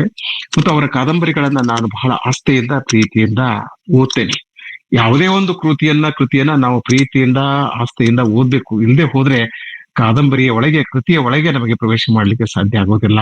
ಮಹಾಂತೇಶ್ ಪಾಟೀಲ್ ಏಕೆ ಎಷ್ಟು ಅದ್ಭುತವಾಗಿ ಎಂದು ಮಾತನಾಡಿದ್ರು ಅಂದ್ರೆ, ಅವರು ಆ ಕಾದಂಬರಿಯಲ್ಲಿ ಮತ್ತು ಕಾದಂಬರಿಕಾರರಲ್ಲಿ ವಿಶ್ವಾಸವಿದೆ. ಓದುಗರಿಗೆ, ವಿಮರ್ಶಕರಿಗೆ ಮೊದಲು ಲೇಖಕರಲ್ಲಿ ವಿಶ್ವಾಸ ಇರಬೇಕು. ಆವಾಗ್ಲೇನೆ ಪ್ರೀತಿ ಹುಟ್ಟೋದು, ವಿನಯ ಹುಟ್ಟೋದು. ಪ್ರೀತಿ ಇಲ್ಲದೆ ಇದ್ರೆ, ವಿನಯ ಇಲ್ಲದೆ ಇದ್ರೆ ನಾವು ಒಂದು ಕೃತಿಯ ಕುರಿತು ಮಾತನಾಡ್ಲಿಕ್ಕೆ ಆಗೋದಿಲ್ಲ, ಒಬ್ಬ ಲೇಖಕನ ಕುರಿತು ಮಾತನಾಡ್ಲಿಕ್ಕೆ ಆಗೋದಿಲ್ಲ. ಬಾಳಾ ಸಾಹೇಬ್ ಲೋಕಾಪುರ್ ಅವರು 10 ಕಾದಂಬರಿಗಳನ್ನ ಬರೆದಿದ್ದಾರೆ. ಇದು 10ನೇ ಕಾದಂಬರಿ. ಇದು ಸಣ್ಣ ಸಂಖ್ಯೆ ಏನಲ್ಲ. ಅನೇಕ ಕಾದಂಬರಿಗಳು ಅವರ ಸ್ಮೃತಿಯಲ್ಲಿ ಇವೆ, ಅವರ ನೆನಪಿನಲ್ಲಿ ಇವೆ. ಸೊ ಅವರು 24 ಗಂಟೆ ಹೆಚ್ಚು ಕಡಿಮೆ ಅವರು ಎಚ್ಚರ ಇರುವಷ್ಟು ಕಾಲ ಅವರು ತಮ್ಮ ಕಾದಂಬರಿಗಳ ಬಗ್ಗೆ, ಪಾತ್ರಗಳ ಬಗ್ಗೆ, ಸನ್ನಿವೇಶಗಳ ಬಗ್ಗೆ ಮಾತನಾಡ್ತಾ ಇರ್ತಾರೆ. ನೀವು ಅವ್ರ ಜೊತೆ ಮಾತನಾಡಿದ್ರೆ ನೀವು ಬಾಳಾ ಸಾಹೇಬ್ ಲೋಕಾಪುರರು ಮಾತನಾಡ್ತಾರೆ ಅಂತ ಅನ್ಸೋದಿಲ್ಲ. ಯಾವುದೋ ಒಂದು ಅವರ ಕಾದಂಬರಿಯ ಪಾತ್ರದ ಮಾತುಗಳನ್ನ ಅವರು ಆಡ್ತಾ ಇರ್ತಾರೆ. So that is engagement with his literary creation. ತನ್ನ ಸೃಜನಶೀಲತೆಯೊಂದಿಗಿನ ಲೇಖಕನ ಅನುಸಂಧಾನ ಬಹಳ ಮುಖ್ಯ, ಬಹಳ ಅಪರೂಪ. ಹೀಗಾಗಿ ಲೋಕಾಪುರ ಅವರು ನನಗೆ ಕೇವಲ ಕನ್ನಡದ ಲೇಖಕರಾಗಿ ಕಾಣೋದಿಲ್ಲ. ಅವರು ಕನ್ನಡದ ಬಹಳ ಮಹತ್ವದ ಲೇಖಕರು. ಆದರೆ ವಿಶ್ವ ಸಾಹಿತ್ಯದಲ್ಲಿ ಸ್ಥಾನ ಪಡೆಯಬಹುದಾದ ಎಲ್ಲ ಅರ್ಹತೆಯನ್ನು ಹೊಂದಿರುವ ಕನ್ನಡದ ಕೆಲವು ಈ ಹೊತ್ತಿನ ಲೇಖಕ ಕಾದಂಬರಿಕಾರರಲ್ಲಿ ಬಾಳಾ ಸಾಹೇಬ್ ಲೋಕಾಪುರ ಒಬ್ರು ಎನ್ನುವುದರಲ್ಲಿ ನನಗೆ ಸಂದೇಹವೇ ಇಲ್ಲ. ಈ ಕಾದಂಬರಿ ಅದಕ್ಕೆ ಒಂದು ಒಳ್ಳೆಯ ನಿದರ್ಶನ. ಈ ಕಾದಂಬರಿಯಲ್ಲಿ ಏನಿಲ್ಲ, ಪಾಟ್ಲರ್ ಹೇಳಿರುವ ಎಲ್ಲಾ ಸಂಗತಿಗಳು ಇವೆ. ಈ ಕಾದಂಬರಿ ನಮಗೆ ನಮ್ಮ ಮೇಲೆ ಬಹಳ ದಟ್ಟವಾದ, ಗಾಢವಾದ ಪರಿಣಾಮವನ್ನ ಬೀರ್ತದೆ. ಯಾವುದೇ ಲ್ಯಾಟಿನ್ ಅಮೆರಿಕನ್ ಅಥವಾ ಕಾದಂಬರಿ ಓದಿದಾಗ ನಮ್ಮ ಮನಸ್ಸಿನಲ್ಲಿ ಈ ಮನುಷ್ಯರ ಬಗ್ಗೆ, ಮನುಷ್ಯ ಸಂಬಂಧಗಳ ಬಗ್ಗೆ, ಗಂಡು ಹೆಣ್ಣಿನ ಸಂಬಂಧಗಳ ಬಗ್ಗೆ, ಲೈಂಗಿಕತೆಯ ಬಗ್ಗೆ ನಮ್ಮ ಮನಸ್ಸಿನಲ್ಲಿ ಏನೋ ಒಂದು ದಟ್ಟವಾದಂತ ಅನುಭೂತಿ ಮೂಡುತ್ತದೆಯಲ್ಲ, ಅದು ಈ ಕಾದಂಬರಿ ಓದಿದಾಗ ನನಗೆ ಮೂಡ್ತು. ಇಡೀ ರಾತ್ರಿ ನಾನು ಬಹಳ ಎಂಜಾಯ್ ಮಾಡಿದೆ. ಓದಿನ ಸುಖ ಅಂತಾರಲ್ಲ, ಒಂದು ಕೃತಿ ಓದಿದಾಗ ನಮಗೆ ಅದು ಸುಖ ಕೊಡಬೇಕು, ಅದು ನಮ್ಮನ್ನ ಖುಷಿಗೊಳಿಸಬೇಕು, ಆನಂದ ನೀಡಬೇಕು. ಈ ಕಾದಂಬರಿ ನನಗೆ ಅಪಾರವಾದ ನೆಮ್ಮದಿ ಅನ್ನೋದಕ್ಕಿಂತಲೂ ಈ ಕಾದಂಬರಿಯ ಕೆಲವು ಸನ್ನಿವೇಶಗಳು ಮಹಾಂತೇಶ್ ನನ್ನ ನೆಮ್ಮದಿಯನ್ನು ಕೂಡ ಕೆಡಿಸಿವೆ. ಅದ್ರ ಬಗ್ಗೆ 2 ಮಾತನ್ನ ಸಾಧ್ಯ ಆದ್ರೆ ನಾನು ಆಡ್ತೇನೆ.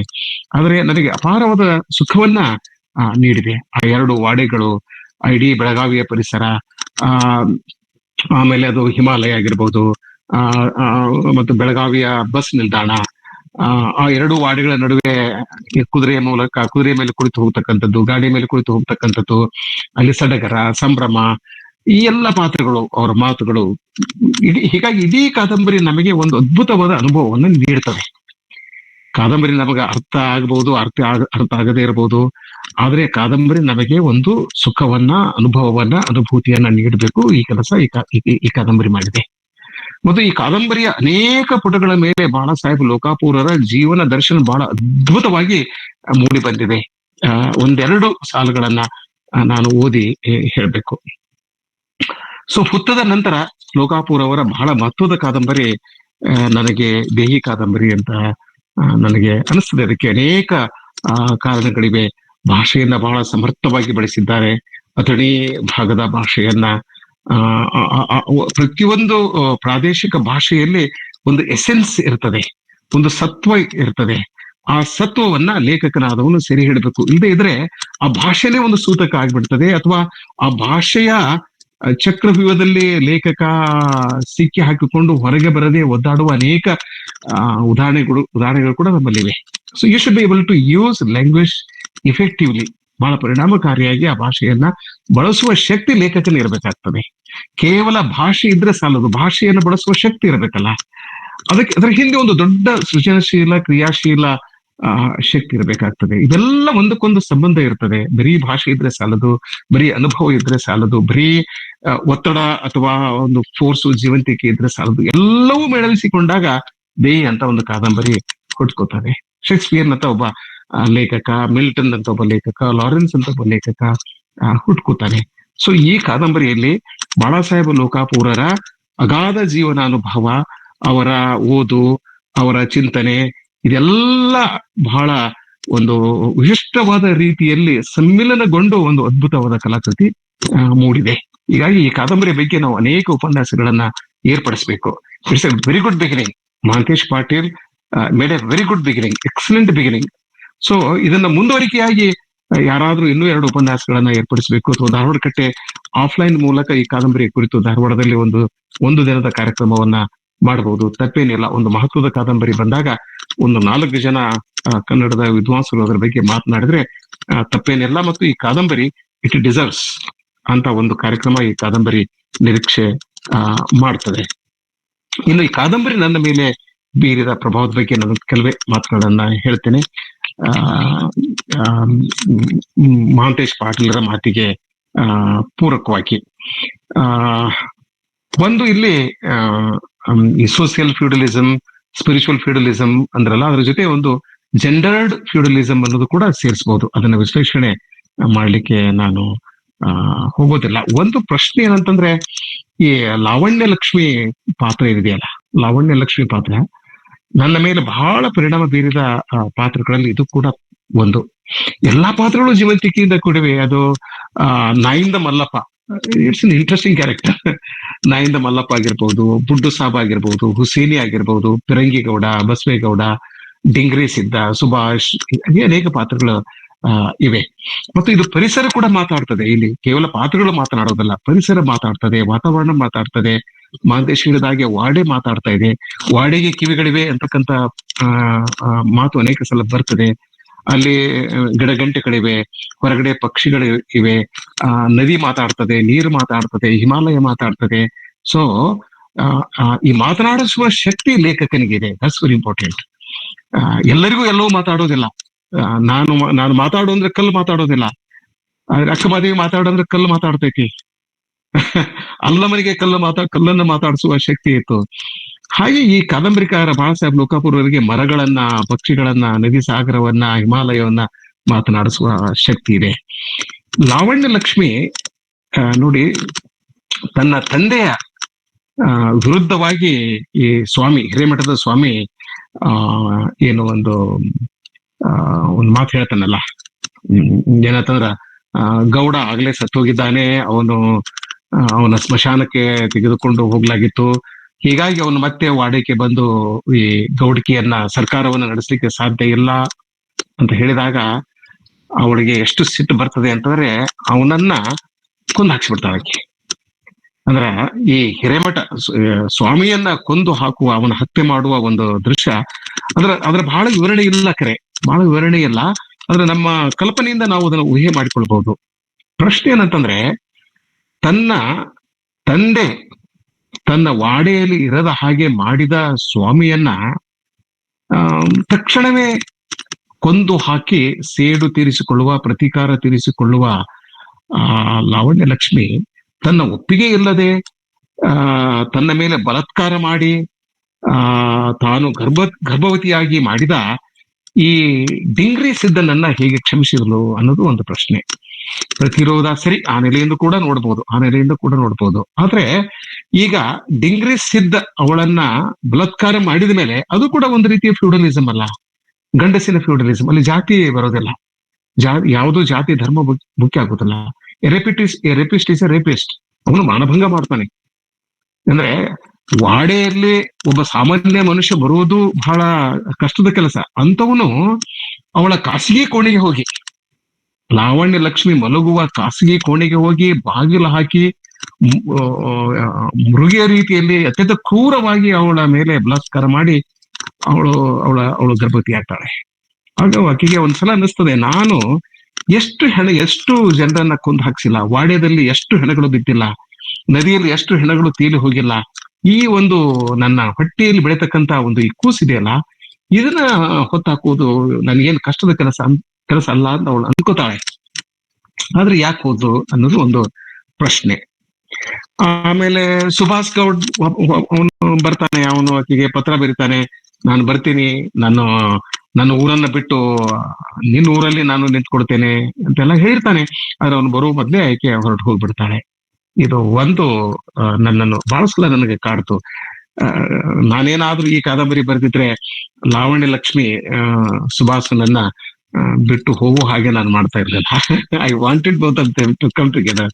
ಓದುಗರಾಗಿ ನನಗೆ ಹಾಗೆ ಅನಿಸ್ತು. ಲೋಕಾಪುರ ಅವರಿಗೆ ನಾನು ಅದನ್ನ ಹೇಳಿದೆ. ಇನ್ನು ಹೆಚ್ಚು ವಿವರಣೆ ಏನ್ ಬೇಡ. ಇಲ್ಲಿ ನಾಯಿಂದ ಮಲ್ಲಪ್ಪ ಪಾರವ್ವ ಒಂದು ಜೋಡಿ, ಈ ದುರ್ಬೇನ್ ಯಮುನೆ ಚಂದ್ರಿ, ಪಿರಂಗಿ ಗೌಡ, ಗೌರವವನ್ನು ಹೇಳ್ತಿ ಧೂಪವ್ವ ಅವನ ಪ್ರೇಯಿಸಿ.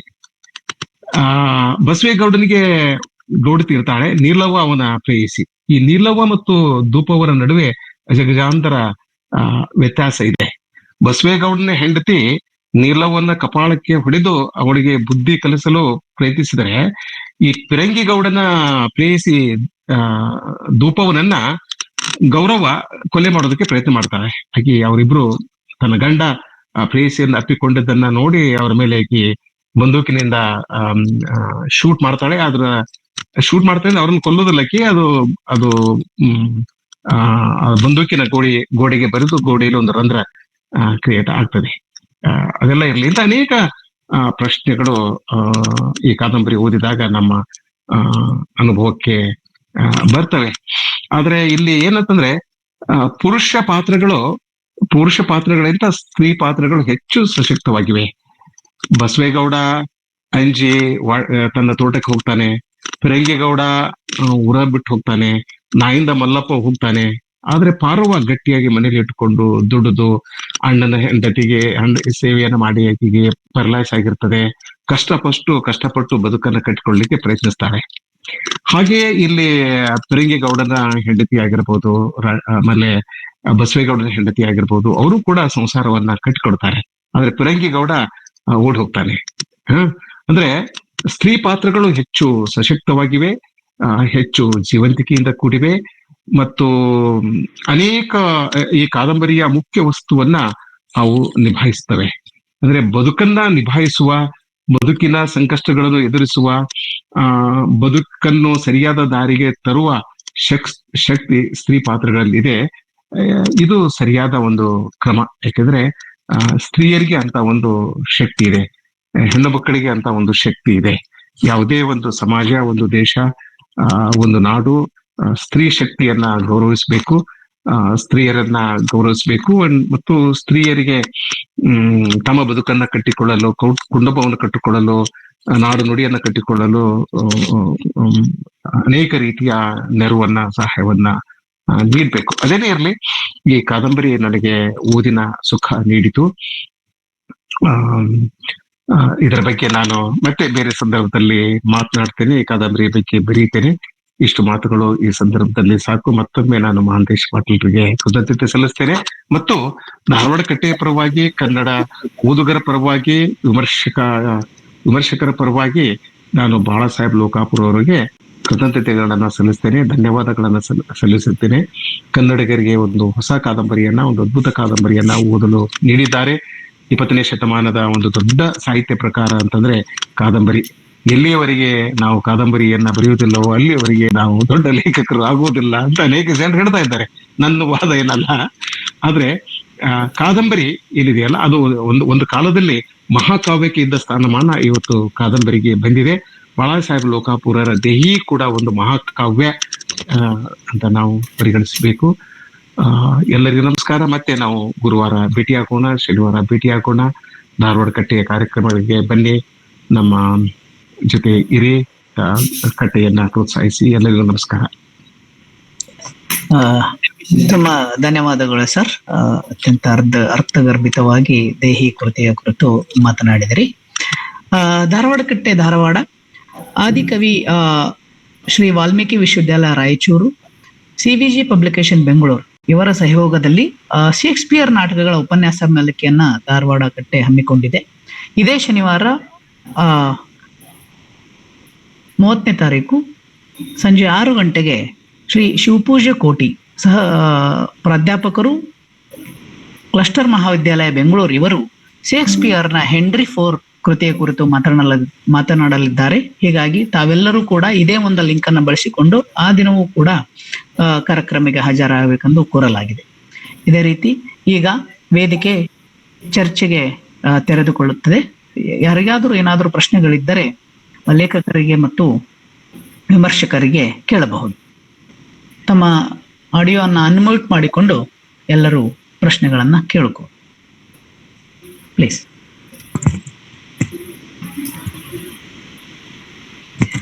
ಬಾಳಾಸಾಹೇಬ್ ಸರ್ ಪ್ಲೀಸ್ ಅನ್ಮ್ಯೂಟ್ ಮಾಡ್ಕೊ.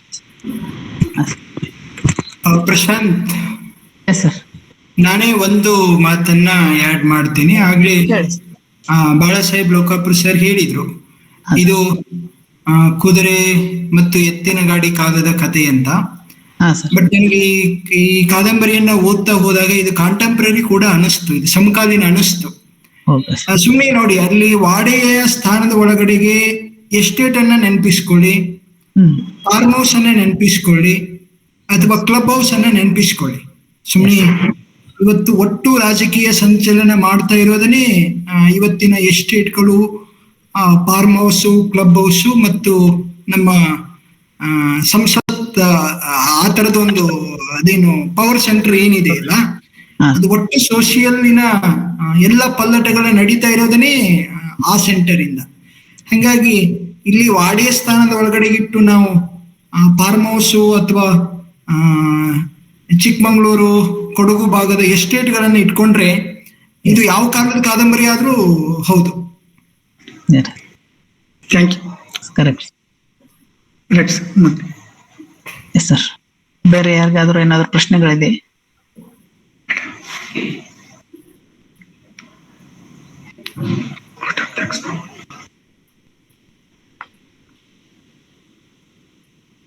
ಚಾಟ್ ಬಾಕ್ಸ್ ನಾಗ ಒಂದಿಷ್ಟು ಪ್ರಶ್ನೆಗಳಿದಾವೆ ನೋಡಿ ಪ್ರಶಾಂತ್.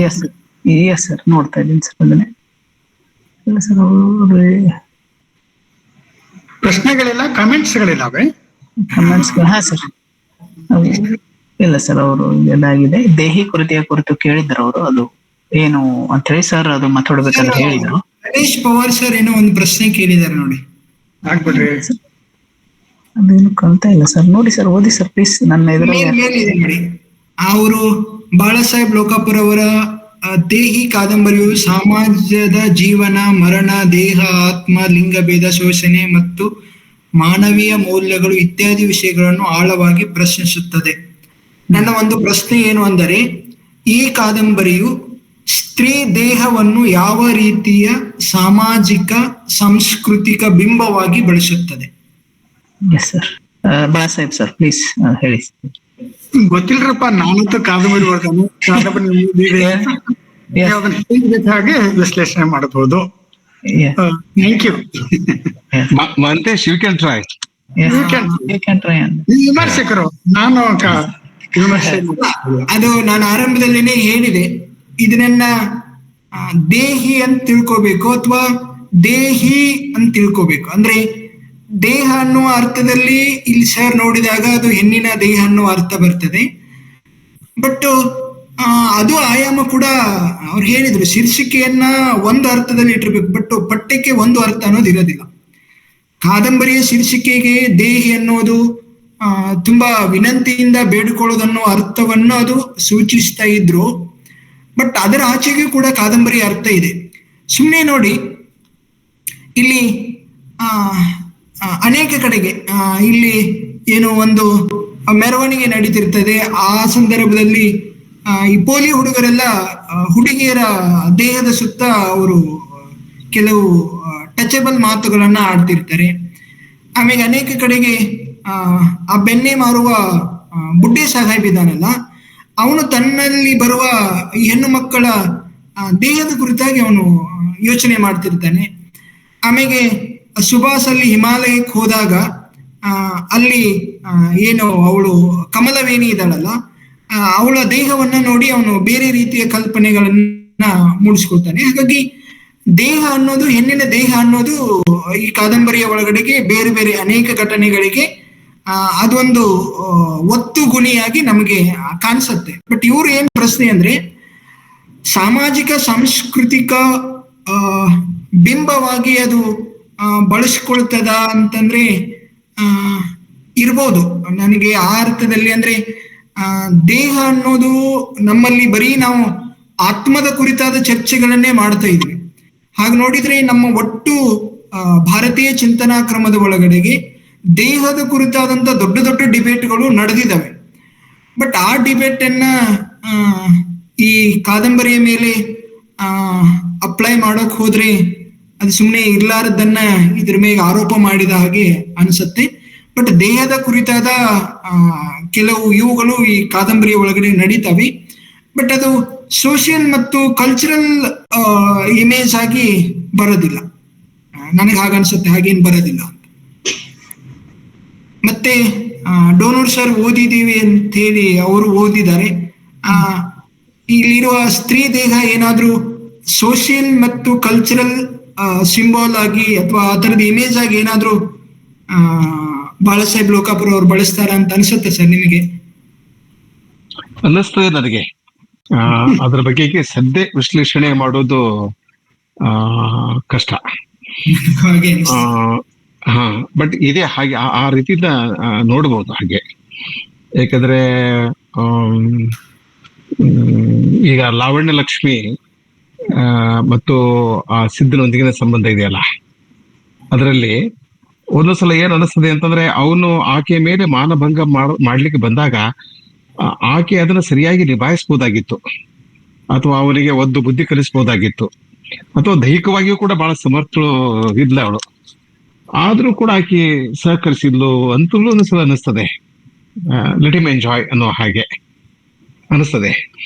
ಆಮೇಲೆ ಮತ್ತೆ ಅದ್ರ ಬಗ್ಗೆ ಆಲೋಚನೆ ಮಾಡ್ತಾಳೆ, ಇಲ್ಲ ನನ್ನ ಮೇಲೆ ಅವನು ಬಲಾತ್ಕಾರ ಮಾಡಿದ, ನನ್ನ ಹೆಣ್ತನವನ್ನ ಅವನು ಧಿಕ್ಕರಿಸಿದ, ಅಥವಾ ನನ್ನ ಅಸ್ತಿತ್ವವನ್ನ ಧಿಕ್ಕರಿಸಿದ, ಅವನನ್ನು ಕೊಂದು ಹಾಕ್ಬೇಕು ಅಂತಲೂ ಕೂಡ ಆಕೆಗೆ ಅನಿಸ್ತದೆ. ಮತ್ತೊಂದ್ಸಲ ಇಲ್ಲ, ನನ್ನ ಗರ್ಭದಲ್ಲಿರುವ ಈ ಮೊಳಕೆಯನ್ನ ಕಿತ್ತು ಹಾಕಿ ನಾನು ಮತ್ತೆ ಸಾಮಾನ್ಯಳಂತೆ ಬದುಕಬೇಕು ಅಂತಲೂ ಕೂಡ ಅನಿಸ್ತದೆ.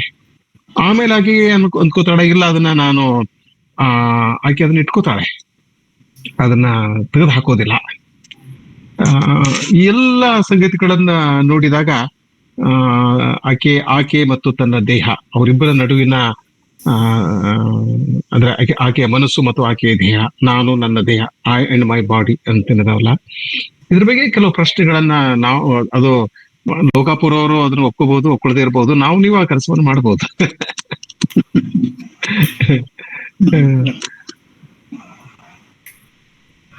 ಇಂಥ ಅನೇಕ ಪ್ರಶ್ನೆಗಳಿಗೆ ಈ ಕಾದಂಬರಿ ದಾರಿ ಮಾಡಿಕೊಡ್ತದೆ. ಲೋಕಾಪುರ ಸರ್, ನೀವೇನೋ ಹೇಳ್ತಾ ಇದ್ರಿ, ದಯವಿಟ್ಟು ಹೇಳಿ. ಇಲ್ಲ, ಏನ್ ಹೇಳ್ತಿಲ್ಲ ಗೆಳೆಯರೆ, ಕೇಳ್ತಿದ್ದೀನಿ. Thank you.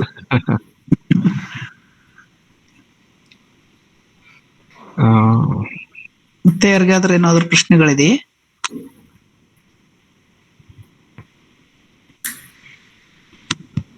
ಈ ಲಾವಣ್ಯ ಲಕ್ಷ್ಮಿ ಅಷ್ಟೇ ಪವರ್ಫುಲ್ ಆದಂತ ಕ್ಯಾರೆಕ್ಟರ್ ಈ ನಾಯಿಂದ ಮಲ್ಲಪ್ಪನ ಹೆಂಡತಿ ಪಾರವ್ವ. ಹಾ,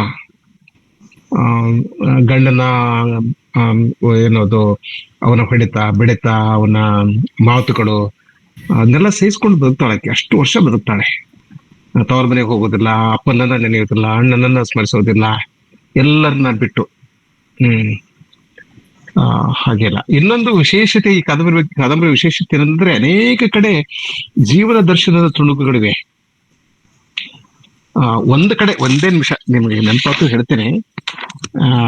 ಇಲ್ಲಿ ಕರಗುವುದೆಂದರೆ ಘನವು ಕರಗಿ ತನ್ನ ಬಿಗಿತನ ಬಿಟ್ಟು ಕಾಳು ಕಾಳಾಗ್ಬೇಕು.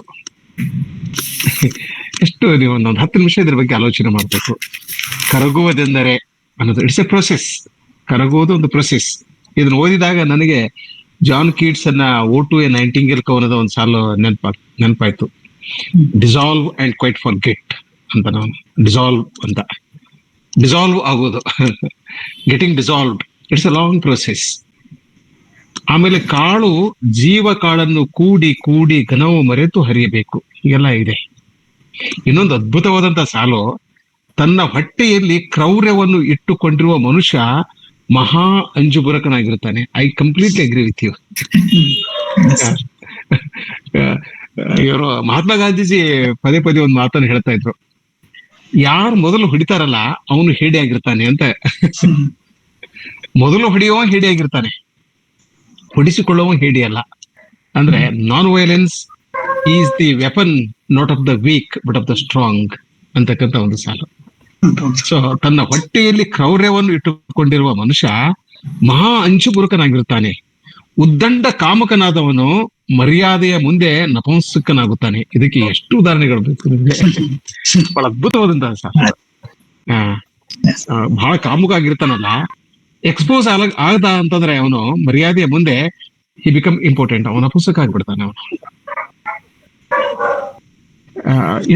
ಇಂಥದ್ದು ನಿಮ್ಗೆ ಸುಮಾರು ಒಂದು 10 ಪುಟದಷ್ಟು ಸಾಲುಗಳು ಇದರಲ್ಲಿ ಇವೆ. ನಾನೆಲ್ಲ ಮಾರ್ಕ್ ಮಾಡಿ ಇಟ್ಟಿದ್ದೀನಿ. ಆಮೇಲೆ ಇದ್ರ ಬಗ್ಗೆ ಎಲ್ಲ ಇಟ್ಕೊಂಡು ಮತ್ತೊಂದ್ಸಲ ಮಾತನಾಡೋಣ ಅಂತ. Yes, okay sir. ಮತ್ತೀಗ ಏನಾದ್ರೂ ಪ್ರಶ್ನೆಗಳಿದೆ? ಓಕೆ ಸರ್, ಈಗ ಕಾರ್ಯಕ್ರಮದ ಕೊನೆಯ ಘಟ್ಟ. ಮೊದಲಿಗೆ ನಮ್ಮ ಕರೆಯನ್ನ ಮನ್ನಿಸಿ ನಮ್ಮೊಂದಿಗೆ ಇಂದು ಬಂದು ಕೃತಿ ಪರಿಚಯ ಮಾಡಿಕೊಟ್ಟಂತಹ ಡಾಕ್ಟರ್ ಮಹಾಂತೇಶ್ ಪಾಟೀಲ್ ಸರ್ ಅವರಿಗೆ ಧಾರವಾಡ ಕಟ್ಟೆಯ ಪರವಾಗಿ ಮತ್ತು ವೇದಿಕೆಯ ಪರವಾಗಿ ತುಂಬ ಹೃದಯದ ಧನ್ಯವಾದಗಳನ್ನ ಅರ್ಪಿಸ್ತೀನಿ. ಇದು ಕೃತಿಯ ಪರಿಚಯ ಅಲ್ಲ, ಕೃತಿಯ ಬಗ್ಗೆ ಬಹಳ ವಿಮರ್ಶಾತ್ಮಕವಾಗಿ ಸುಮ್ಮನೆ it's A book talk, very serious ಆದಂತ ಒಂದು ಉಪನ್ಯಾಸವನ್ನ ಮಹಾಂತೇಶ್ ಪಾಟೀಲ್ ನೀಡಿದ್ರು. ಹೌದು ಸರ್. ಮತ್ತೆ ಅದೇ ರೀತಿ ಕೃತಿಯ ಲೇಖಕರಾದಂತಹ ಬಾಳ ಸಾಹೇಬ್ ಲೋಕಾಪುರ್ ಸರ್ ಅವರು ಕೂಡ ನಮ್ಮೊಂದಿಗಿದ್ದಾರೆ. ಅವರಿಗೂ ಕೂಡ ತುಂಬ ಹೃದಯದ ಧನ್ಯವಾದಗಳನ್ನ ಅರ್ಪಿಸ್ತೀನಿ. ಅದೇ ರೀತಿ ಸಮಾರಂಭದಲ್ಲಿ ನೆರೆದಿರ್ತಕ್ಕಂತಹ ಎಲ್ಲ ಸಹೃದಯಗಳಿಗೆ, ಹಿರಿಯರಿಗೆ ಮತ್ತು ನನ್ನ ಸ್ನೇಹಿತರೆಲ್ಲರಿಗೂ ತುಂಬ ಹೃದಯದ ಧನ್ಯವಾದಗಳನ್ನ ಅರ್ಪಿಸುತ್ತೇನೆ. ಹಾಗೇನೆ ಅಧ್ಯಕ್ಷರಾದಂತಹ ಪ್ರೊಫೆಸರ್ ಡೋನೂರ್ ಸರ್ಗೂ ಕೂಡ ತುಂಬ ಹೃದಯದ ಧನ್ಯವಾದಗಳನ್ನ ಅರ್ಪಿಸ್ತೇನೆ. ಈ ಎಲ್ಲ ಕಾರ್ಯಕ್ರಮಗಳು ಇಷ್ಟು ಚೆನ್ನಾಗಿ ನೆರವೇರಲು ಕಾರಣೀಕರ್ತ ಆದಂತಹ ಧಾರವಾಡ ಕಟ್ಟೆ ಎಲ್ಲ ಪದಾಧಿಕಾರಿಗಳಿಗೆ ವಂದನೆಗಳನ್ನ ಸಲ್ಲಿಸಿ ಈ ಕಾರ್ಯಕ್ರಮವನ್ನ ಇಲ್ಲಿಗೆ ಕೊನೆಗಾಣಿಸುತ್ತೇನೆ. ಎಲ್ಲರಿಗೂ ಧನ್ಯವಾದ. ನಮಸ್ಕಾರ.